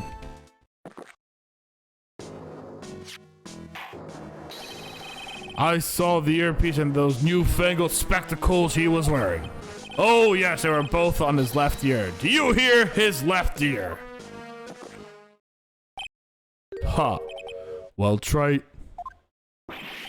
That's the worst but best impression of Mr. Kudo ever. Old CD for a minute there. Kudo's good. Kudo's... No, that wasn't a point at all. That wasn't a fucking point at all. He's like, well, he's so wrong that we're right. Your guy sucks. Case closed, Your Honor. Enough. I must agree that yesterday's witness was irresponsibly rash in much of his testimony. Bad luck, Nick. Looks like the boil of contradiction you found is just a rash. A mirror cannot be beaten by a handful of seeds, nor can it lie. So, what exactly was the old man looking at? Fill us in, Mr. Armstrong. Oh, fill us in, Mr. Armstrong. Go on, tell the court. We're all ears. Oui, I can explain. Please, if you look at the plans for the restaurant.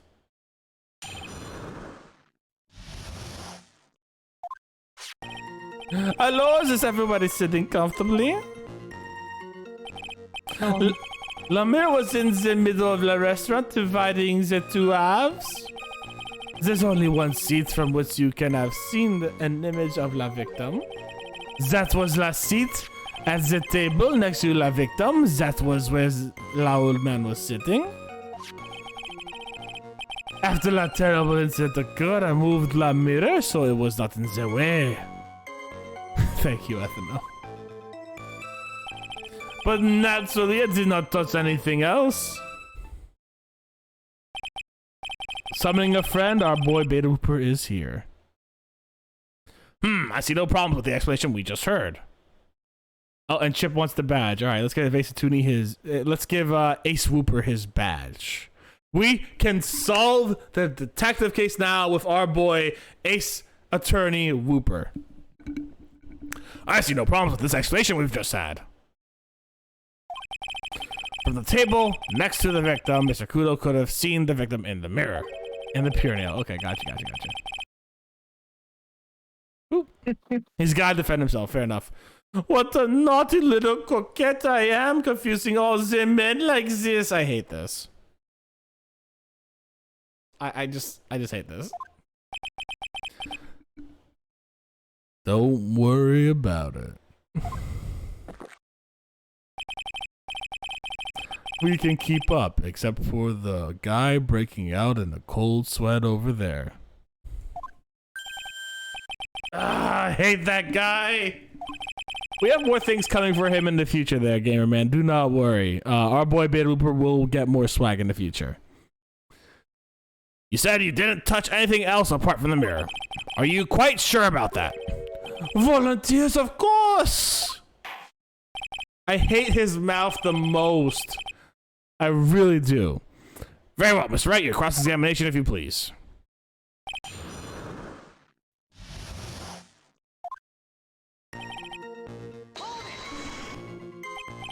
So, run this by me again. The mirror was here, correct? We? Really? Because I know if I were you, I wouldn't have put a mirror there. It would be in the way. Look who's talking trite. Huh? You're obstructing my view among other things. But this is my seat in the courtroom. Tres Bien's charm is that it gives you the impression that you're the only customer. Temporarily placing a mirror in the spot that would hardly be in the way. Unlike you, trite. What is Godot's problem with us? I tell you, Monsieur, la mirror was there in the middle of the restaurant.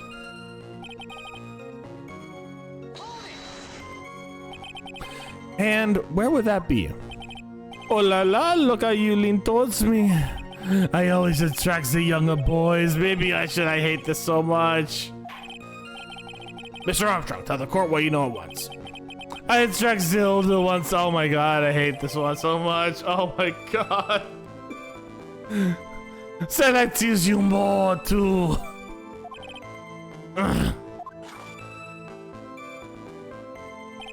I'm totally into it.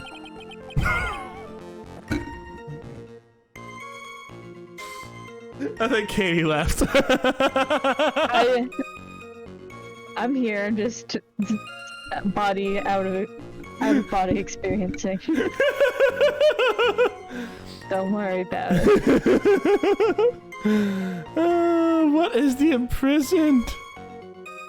I'm already seeing a very hot someone, and I'm afraid you'll be waiting for a long time. He's dating someone? Really? Unclear. He could just be talking about his coffee. You know what? That's a really good point. I can see him saying exactly that. Fair enough. All right, good point. I bet she has mocha cream skin and cappuccino perfume. Bien, I will tell you there was only one seat from which you could have seen. Oh, okay. Research, hello. What the fuck? Don't worry about it, research. In prison. Oh yeah, no. This guy is much more. This guy is much more uncomforting than the imprisoned. I could deal with the imprisoned from the Skyward Sword 100%. This guy is much worse. So why can you only see the victim from that particular seat? Mas, monsieur, it is obvious, no? If you look at the plans, you will understand. The victim would have reflected in the mirror like so. As you were sitting at that table next to him, you would see everything, no? So that's the seat old CD was sitting in on that day. When the poisoning happened. The old man was sitting at the table next to the victim? Why does it seem kinda odd? After that terrible incident, the good that moves the mirror so it was not in the way. This is better call so swaggy.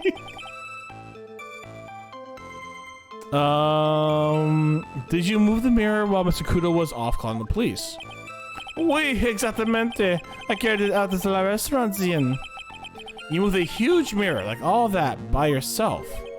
What can I say? I know how to pick things up on some. Yeah, Phoenix, we're on the same wavelength here, buddy.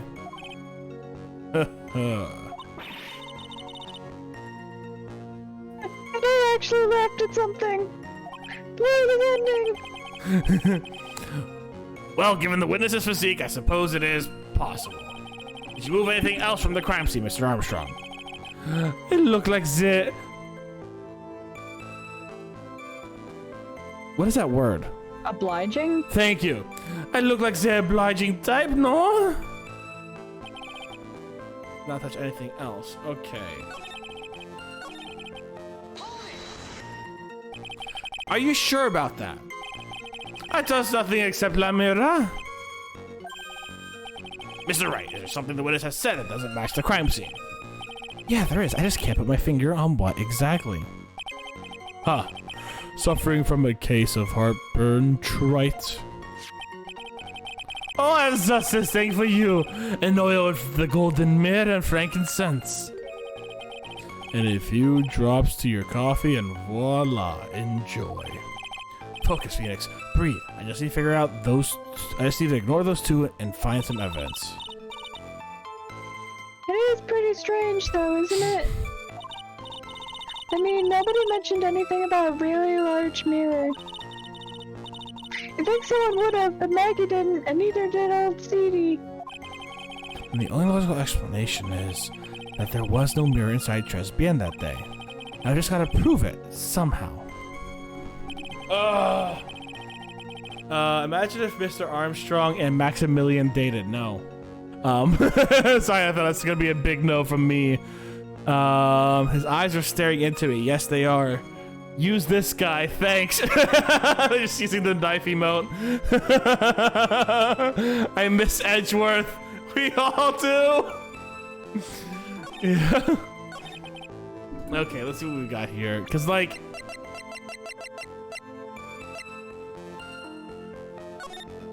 would we see the mirror from here is the question, right? What's the... Well, I think... Never mind. No, it's put... No, they... I can't say words. I mean, you can. I won't. Fair enough.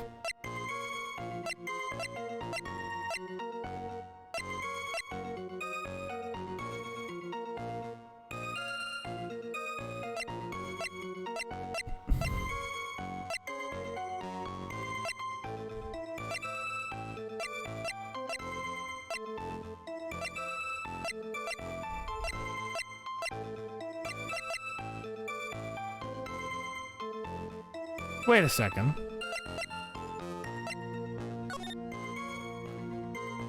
He's lying about the seat. Kudo broke his vase. The vase on that seat's clearly fixed.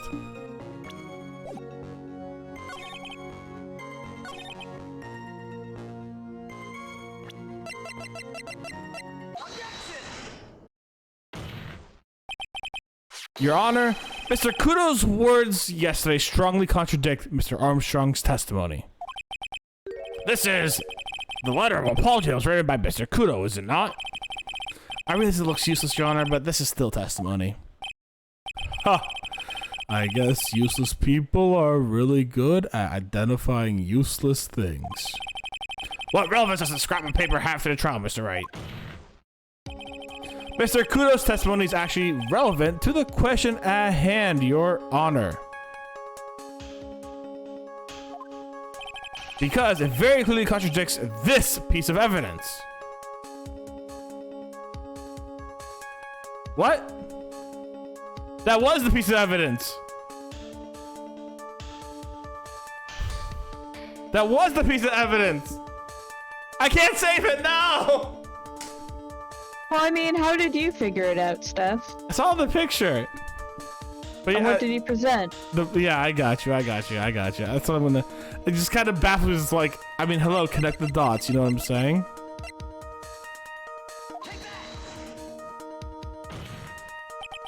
I do, Gamer Man. I have it down there. And hey, if you want to join the Discord, feel free to join the Discord. And if you want, feel free to subscribe on YouTube. I have the full playlist of all the Ace Attorney games we've done over the past, what has it been, like a year we've been playing this game now, Katie? It feels like it's been a while. Yeah. This piece of evidence contradicts with the testimony we've heard, Your Honor. The crime photo. Yes, this photo clearly shows something that theoretically should not exist. What on earth do you mean by that, Mr. Wright? Should not exist? Ha! Sounds like you're describing yourself, trite. Now then, if the defense would please clarify its statement. What is this something that should not exist in this photo? God damn it. You're really making me go through the ring just to click on this one vase.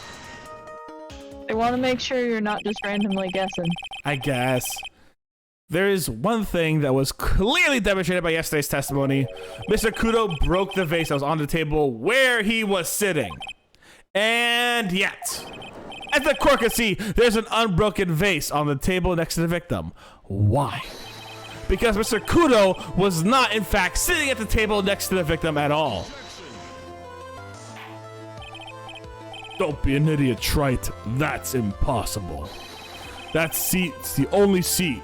The only one Kudo could have seen the victim's reflection from. Exactly!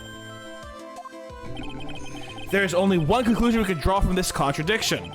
There was no mirror in Tresbien that day. Your testimony, Mr. Armstrong, is an elaborate lie. Mon Dieu! Don't try to confuse the court, trite. Obviously, the witness cleaned up the vase while the police were taking their time getting to the crime scene. His voice changed, oops. Unfortunately, Mr. Godot, that doesn't quite work for me. Mr. Armstrong already testified to the contrary in his own words. I did not touch anything else except the mirror.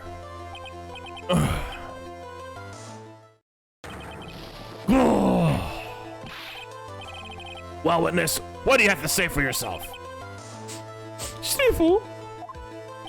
Le sniffle. I was right. There was no mirror in the restaurant that day. In light of this revelation, we return back to the original problem. Why did the victim have an earpiece in an ear which he couldn't hear? Huh. You're only gonna get one shot in life. There's no turning back. If you want to claim that mirror wasn't there, trite, then this problem is all yours. How do you explain what the old man saw? If I can answer this, then I'll be much closer to the truth. I can feel it. Are you gonna be okay? Can you really solve this contradiction, Nick? There's more than just one contradiction, Maya. What do you mean? Remember what Maggie told us? There was another man at the victim's table. And there was a sample CD on the victim's table. It all flies in the face of Mr. Kudo's testimony. And I think I know the reason why nothing in this case is adding up. Well, Mr. Wright, let's hear your answer. Yes, Your Honor. The reason behind all this contradiction in Mr. Kudo's testimony is simple. What? None of these make sense.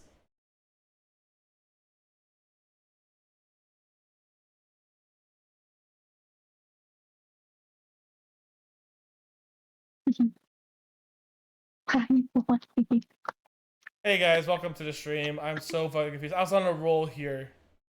Now I'm like, what the fuck? Okay. Oh, I can't save. Great.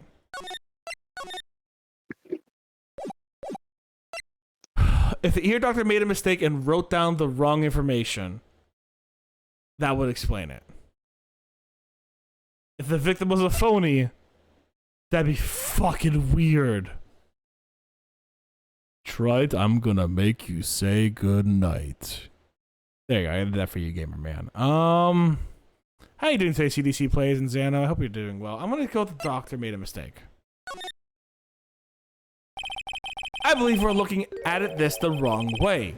It was actually the doctor's mistake. What? Yes, the doctor got the wrong ear. Well, I believe we saw an autopsy report yesterday, one that stated the victim's left eardrum was ruptured and had medicine in it. I begin to wonder if that's not your eardrum that's ruptured, Mr. Oh, fuck. This is no time to be playing with people's perceptions, Nick. I thought I was gonna get on with that. Okay.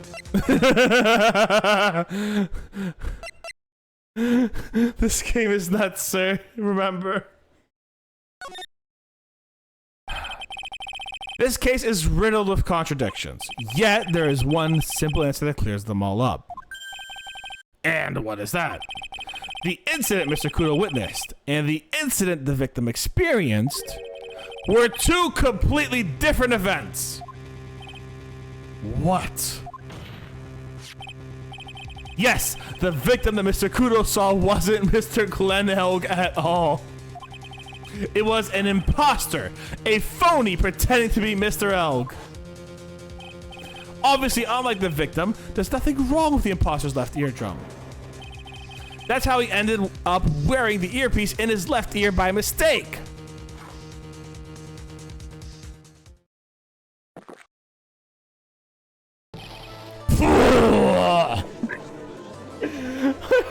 The scene dramatic, then. They always do research. They always do. Order in the court. Settle down or I'll clear the courtroom. Quiet, Gramps. Why don't you clear it out of here, huh? What is his problem? What is Godot's freaking problem? What did you say? Probably needs to drink less coffee. That's a good point, actually. That's a very good point. Why is he overeating? He's a robot. That's why. Trite. Are you saying that what Mr. Kudo saw was a setup? Yes! Someone pretended to be Glenn Elg and acted out the whole coffee poisoning. All for the express purpose of creating a witness of one Mr. Victor Kudo. Get real, Trite. Why would anyone want to do that? Isn't it obvious? The thing Mr. Kudo was most insistent about in his testimony was the serving girl brought him a Java Cheeto, but she put something in it. That's the serving girl right there in the defendant's chair. I remember her well. It's so hard to believe, but there was one and only one reason to show Mr. Kudo this fake poisoning. To show Maggie Bird in the act of poisoning the coffee. Are you insinuating that the waitress in the old man's story was a fake as well? It's true there were no other customers at the restaurant at the time, but it's also true. Oh, I see him and I immediately go into that horrible voice. It was also true that the chef was there. He would have noticed what was happening. That's right. Well, witness, if your restaurant really was the scene of such theatrics, you would have known about it, correct? Oh la la, this is the most difficult for me. No, it's quite simple. All you have to do is testify. You're under oath after all. Was there, in fact, a phony at Tres Bien that day? The defense demands Mr. Armstrong tell the whole truth about what happened. The defense request for the additional testimony is accepted. You will accurately explain in detail the events in the restaurant that day. Oh, we. He looks like he's about to cry. Good. La victim, Monsieur Elgi, came into my restaurant alone. I remember the old man arrived not long after him. There was no other customers. When he got word he won the lottery, Monel became very excited. It was approximately 5 minutes later that the poisoning occurred. No, there was no time for La Phony to do la acting. Just so we're clear, there's no mirror in the restaurant after all. Therefore, pardon, forgive me, Your Honor. I lied because I wanted this mess to be cleared up quickly. You lied under oath! You lied under oath! Perjury is not a thing, Steph. Perjury is not a thing. That's the only ears we have, gamer man. So enjoy the cat ears. Perjury is not a thing in this world. God damn it.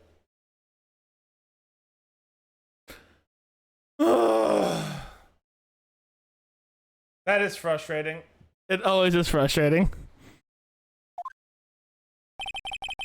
We have done just. Okay, yeah, he's committed perjury, but what are you gonna do about it, Judge? What you have just done is commit perjury, Mr. Armstrong. I will decide how to punish you later.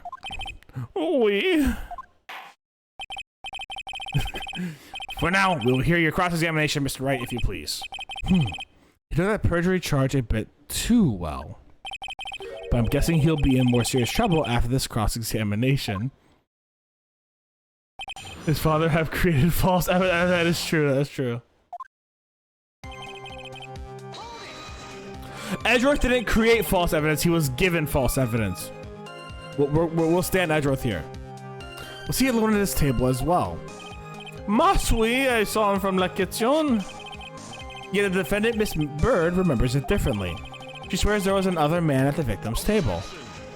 Yeah. Go on. Oh no, I was just gonna say, yeah, Edgeworth would never do anything illegal in court. That'd be crazy. Yeah, never, ever. That'd be super wild. Like, insanely wild. Insanely wild. I can't imagine it. Impossible. Huh.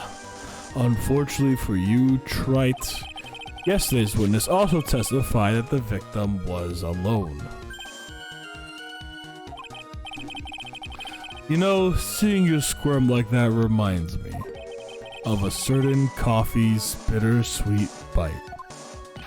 What kind of coffee has he been drinking? Hot coffee! It's love! It's love that's bittersweet! Hearing Maya say that makes her seem wise all of a sudden. Maya, how do you know about love? I'm just taking a shot in the dark. By old man, you mean Victor Kudo, correct? We comes often for my special coffee. I drank your coffee once, Mr. Armstrong. It's special, I'll give you that. It's worth a sip just for the experience. Oh, you make me so happy, monsieur. You're most welcome anytime. I said it was worth one sip and nothing more. So old Kudo, Mr. Kudo arrived at the restaurant around the same time as the victim. Okay, but I will say the more I hear from Mr. Armstrong, the less I like him. There you go, Ethano. Out of curiosity, about what time was it when Mr. Kudo arrived? Oh, no, I cannot remember, monsieur.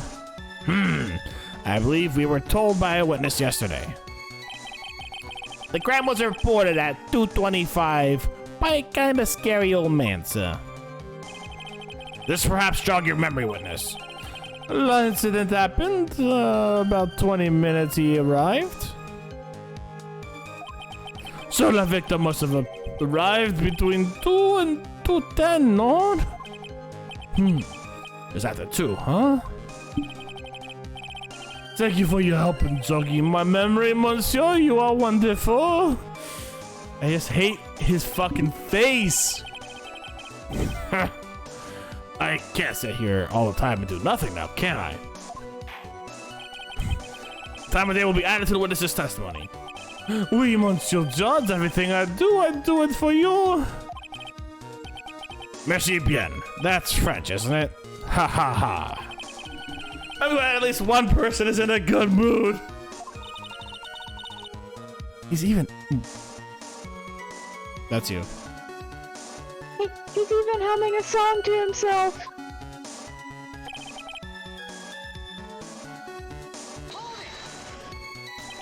Are you absolutely sure about the time?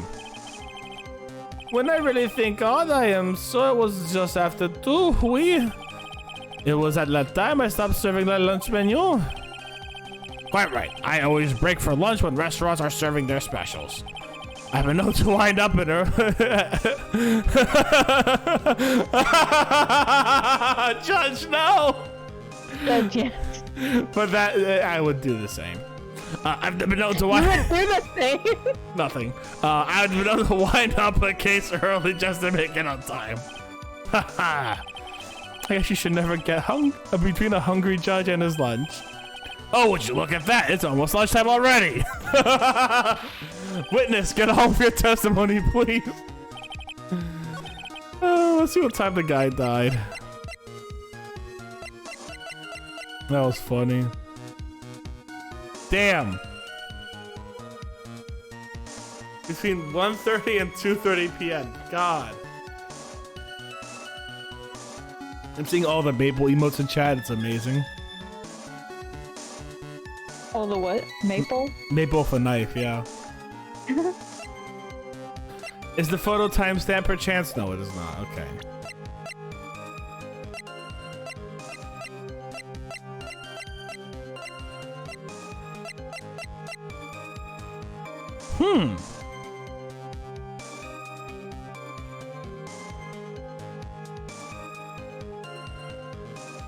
This is the radio that... Oh, nice cat. This is the radio that announced the winning lottery ticket. So, yeah, 100%. This is wrong.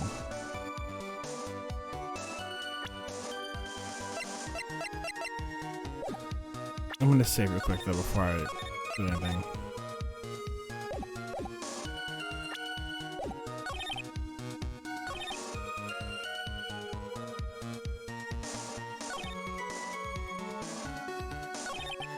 Okay, hold on. I want a question with this.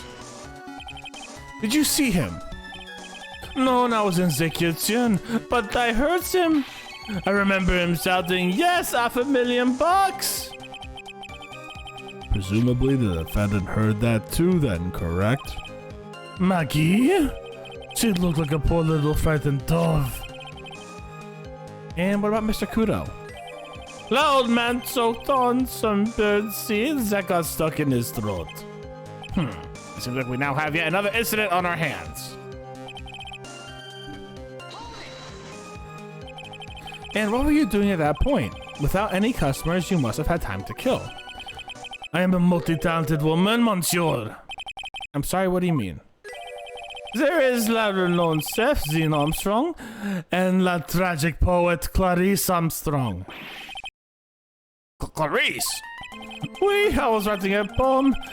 The angry tale of a chef and $500,000 of debt. Okay. You know what? If you just want to like spill out your story about being in debt, I'd be extremely grateful. Like, this is legitimately... So, y'all remember episode 3 where he's like, have you ever heard the tragedy of Darth Plagueis the Wise?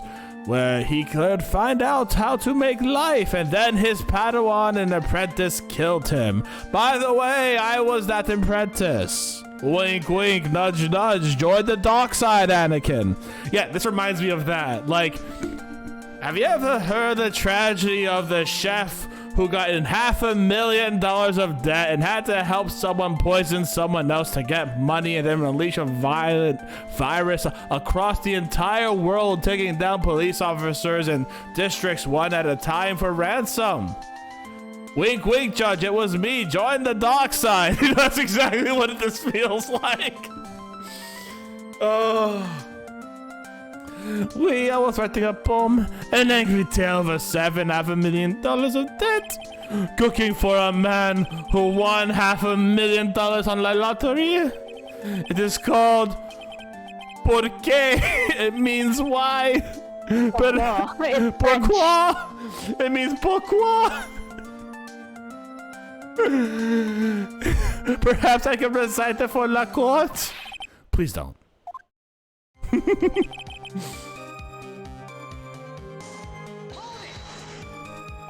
You mean you contacted the police as soon as the incident occurred? I asked the old man to call him from la payphone. By your own argument, Trite, the purpose of this phony's performance was so the old man would see it.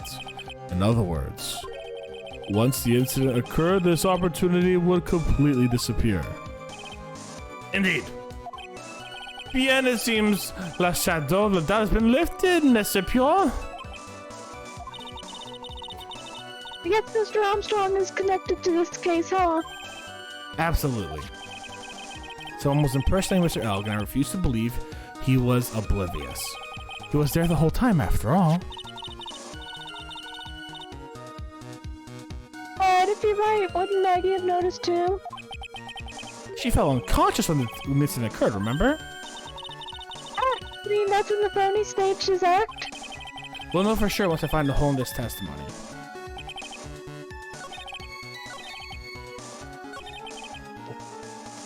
I think it's the 2-2-10 thing. And I want to press that it was this thing here. I was right, baby. Let's go. I'm afraid I finally got you, Mr. Armstrong. Oui? What do you mean? Quoi? Quoi? Quoi? What? Oh, do you speak French? I took some classes. All right, let me do this. Quoi? What do you mean? At the time in question, the victim was listening to the radio with his earpiece. The show he was listening to was Millionaire Radio. Each week, they announced the winning numbers of the $500,000 lottery ticket. Oui, that must have been la someone Elk was listening to. I can't see the problem with this testimony, Mr. Wright. I wonder. You say the victim arrived at the restaurant after 2 p.m., correct? Oui, I am Soviet. I remember it perfectly now. I know that's that time because I just finished serving la lunch menu. Get to the point, Trite, if you have one. You lie. Later there, gamer man. Have a fantastic day. We actually stream on Sunday, Monday, and Tuesday. You'll see some stuff on YouTube though, so if you want to check that out, feel free to check that out. That show is broadcast live at 1:30 p.m. and it claims to be the most thrilling 10 minutes of your life. It's on the air at 1:30. Now, supposedly the victim made some noise when it was announced that he won. And yet, I don't believe this cry of joy could have occurred after 2 p.m. because the show had already finished more than 30 minutes earlier by that point in time. No! This victim we've been told about has done nothing but the impossible. Listening to the radio with a ruptured eardrum, catching a show that was already over, there's only one conclusion you could draw from these facts. This victim was an imposter acting out the poisoning 30 minutes after the real murderer. Yes, there were 2 Glen Elgs at Tresbien that day. The real Glen Elg, now dead, having been poisoned by the real killer, and the phony Glen Elg acting out the events for Mr. Kudo to witness. It certainly seems that way. I mean, if it wasn't the case, how could you explain the time discrepancy? Quite the performance, Trite. You were almost on a roll. But sadly, you lack the rock-hard foundation of rhythm to build your song. What is this, Music Theory 101? Let's recap. According to your imaginative theory, it's now just after 2 p.m. The phony Elg is performing a play for the benefit of Mr. Kudo. How do you explain then where the real Glen Elg is? I don't believe I have to spell this out for the court. However, at that time the real Glen Elg was already dead. That's certainly the obvious conclusion. Thank you, Trite. That's exactly what I was hoping you would say. What? Now I presume you can prove this theory of yours. Can you explain where the missing corpse went to? The missing... Near the table? I don't... The missing corpse? According to the old man's testimony, there was only one other customer there. If that customer was the phony Glen Elk, then where did the killer hide the body of the real victim? Like anywhere. Yeah. Anywhere. Like literally anywhere. The prosecution has a valid point, Mr. Wright. If your theory is to stand up to examination by the court, you must provide us with proof by answering the prosecution's questions. Where did the killer hide the body? Yes, Your Honor. No conjecture, Trite. Let's hear some facts for once. Show the court a piece of evidence that proves where the body was hidden. Evidence? What's the really intense pressure in here all of a sudden? I thought I had him with that contradiction. But he's turned it all around and backed me into a corner instead. Well, Mr. Wright, the court will now hear the defense's theory and evidence. First, where was the body hidden? Inside Tribune. It would have been too dangerous to take the body outside. Obviously, the body must have been hidden somewhere inside Tribune. Interesting. But where could a body have been hidden inside a restaurant? Perhaps you could care to show us the court on these plans. Words, right. Do it. Point. Yes, Your Honor. The exact location where the body was concealed inside Tribune was the kitchen. The body was hidden here. I see. Nice supposition. But the real question is, can you back it up? Where's the evidence that proves the body was hidden in that location? That would be the victim's ear medicine found covered in unidentified fingerprints in the kitchen. Mr. Armstrong, do you recognize this bottle? No. I've never seen that ugly bottle before in my life. I only use the very best bottles, monsieur. The eye is quality only for me. Where was that bottle found, Mr. Wright? Interesting enough, Your Honor. It was found in the kitchen of Très Bien. Quoi? But I've only used these bottles for my aromatherapy oils. But this bottle doesn't contain aromatherapy oil, Mr. Armstrong. No, it contains a medication. What kind of medication? I'm sure everyone remembers, don't they? Mr. Elk visited an otolaryngological clinic that was given medication that day. You can't be serious. The defense had the contents of the bottle analyzed, and I have the lab results here. The contents of the bottle matched the prescription that was given to Mr. Elk. Glen Elk's murderer hid the body in the restaurant or the kitchen. The kitchen of the restaurant.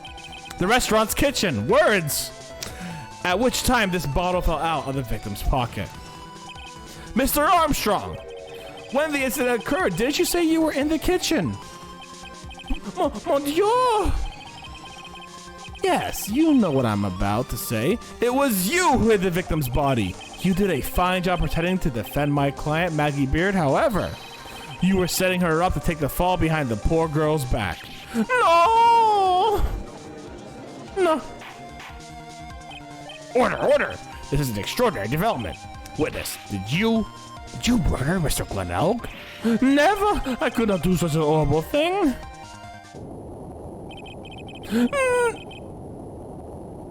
That's Godot, oops. No! Glug. Slurp. Mr. Godot. The bitterness. Every time I get lied to, I always down a mug of coffee. That's one of my rules. Jesus Christ. I'm so sorry, man. You broke your 17 cup rule a long time ago then, buddy. That's one of my rules. Do you have the slight idea how many guys you had by now? Same half, Phoenix. Then I like to do the same to the person who lied to me. I like to take them down with my empty cup. Listen up, chef. How about a brand new flavor in your ear? my H-deficient friend. Shame of the money, pardon? Please, you must hear me out. It's a trap. Listen to me. Por favor. Yo hablo. Yo hablo español. Order in the court. There we go. Yo hablo español, Mr. Armstrong, and por favor is Spanish. I'm only gonna ask you once. Did you do it? No, absolutely no. Let's hear it. You've got one shot, right, Gramps? Witness, the court will permit you the chance to make one final statement. If you lie under oath again, Mr. Godot's coffee mug awaits you. As does my gavel. Oui, it is clear. What do they always say in the movie? I've got a bad feeling about this. Very well. Begin your final testimony, Mr. Armstrong.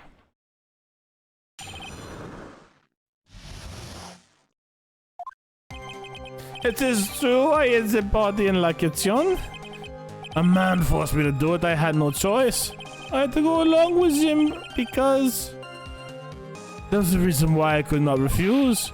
But I did not kill him, I swear. You must believe me. You were forced? By who? I cannot say, or I will be erased. Let's try a different question then. When Mr. Elk died, was he really the only person at his table? There was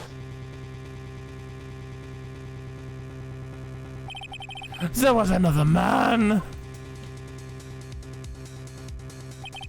I knew it. Maggie was telling the truth. You may cross-examine the witness now, Mr. Wright. There's just one more thing I need to do. I gotta break this guy and get him to tell us the name of the real killer. Guys, with the help of Beta Whooper, we got this. Did you carry the body by yourself? Oui, I carried him and I carried Maggie too. Maggie too? Once she saw the victim collapse, she fainted. God, she was out for like an hour. I could not leave her in there. But why did you hide the bodies?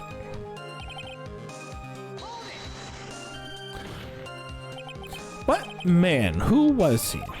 No, I cannot say. I fear for my life. He's really scared. You just have to put the words in his mouth, Nick. Yeah, you're right. If you won't tell me, I'll tell him. Why would you go along with this man? I had to go along with him because there was a reason I could not refuse.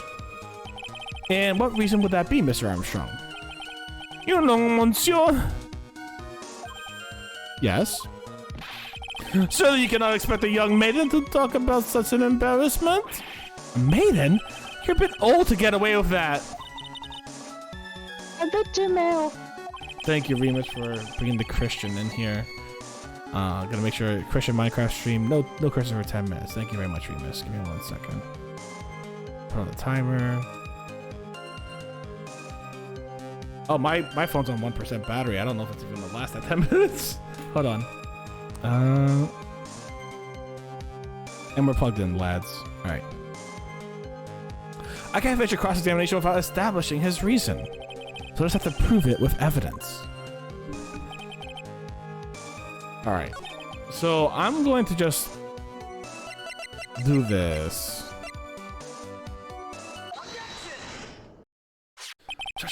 Thank you, Remus.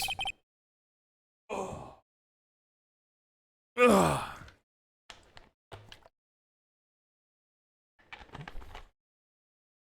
Thank you very much, Remus. You have a $500,000 debt, don't you? $500,000? Is that true, Mr. Armstrong? Oui, je suis désolé. I was weak and I borrowed the money. This is Mr. Armstrong's Achilles heel. And that's why you couldn't refuse anything asked to you by this man. A $500,000 loan from a black market loan shark. And you had no way of paying it back, did you? That's why you were forced to do anything this man told you. Oui, it is as you say. Mr. Armstrong. Le Tiger, he told me he'd use me. He's going to use my restaurant for a business rendezvous. On the day in question, he was meeting the victim to demand that he repay his loan. I don't know why it happened like that. I just did what he told me to, and I had no choice. I carried la body in la inconscient Maggie out of the dining area and into the kitchen, and after that, I just tried to forget what I had seen. I think we can now safely say the man who forced your hand was Mr. Furio Tigre. I do have one further question for you, Mr. Armstrong. The poison and the lottery ticket that were found in the defendant's apron pocket, was that your doing as well? No, I knew nothing about that. Making it look like it was Maggie who had done it, I was not. It is despicable. Mr. Godot, you will summon this Furio Tigre as a witness. I doubt that can be arranged today, so we'll adjourn for now. Proceedings will continue tomorrow.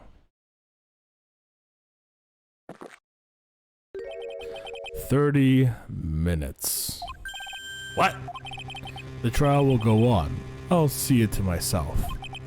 I need half an hour to get that guy on the stand. Not a minute more. How the? Don't sit back and relax yet, trite. No one knows if that chef is really telling the truth or not.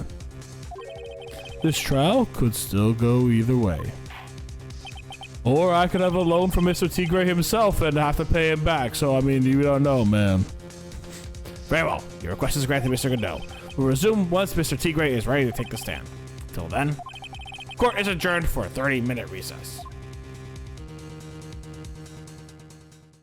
Ooh, we got a to be continued screen. All right. It looks like we got time for... We're probably not going to be able to finish this in 30 minutes. I think we'll stop here for the day. This will be on YouTube by Saturday. But yeah, that was... I mean, What's I up? don't know. You think we can do this in 30 minutes? I don't know. I'm just trying to think, because next stream will probably be really short. Otherwise, since I know we don't want to start the one after this on stream. So, do you want to go through this, see if we can finish it today? So here's the thing. I don't know if it can be finished in 30 minutes. Yeah, that's what I'm saying. I mean, if it can't, are you fine with a short stream next time? Well, here's the thing, right? I'm cool with doing another hour, hour and a half. That being said, are you okay to do another hour, hour and a half? I could probably do another hour. Are you sure? You didn't sound sure right there. I guess for next time we could always, like, what's the way to put it? Play something else once we wrap that up.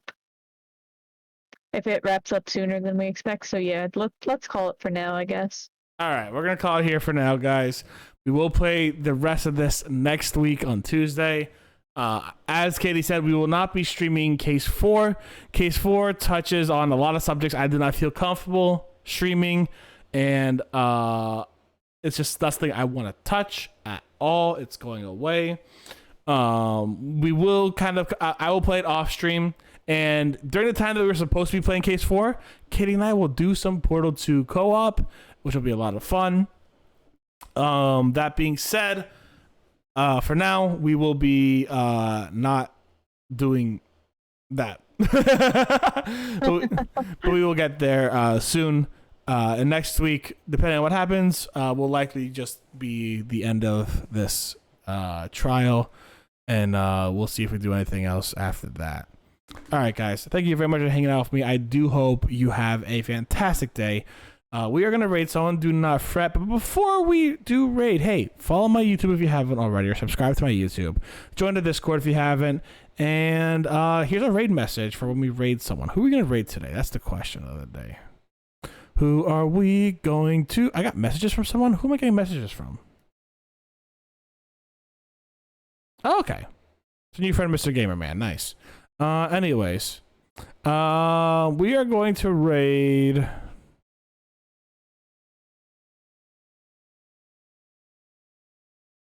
There's so many people playing Splatoon 3. We've raided so many Splatoon 3 people this week. Let's see if we can raid someone else. Don't get me wrong. I'm probably going to be playing Splatoon 3 a little after this too. So, let's see. We're going to raid... Literally everyone's playing Splatoon 3. Oh my god. I'm not going to raid someone who has that as their game. Nope. You know, we'll raid Near. She is doing Code Realize, and I believe it is with a few friends, similar to what we were doing here. So NEU N3U. God, she's a virus VTuber. We're gonna go check her out. She's pretty great, guys. All right. Thank you very much for hanging out with me. I hope you all have a fantastic day. Y'all stay safe, stay Botanist Cool, and I'm going to see. Oop. I did not copy the raid message correctly. And I'm going to see you soon. Bye, everyone. Bye.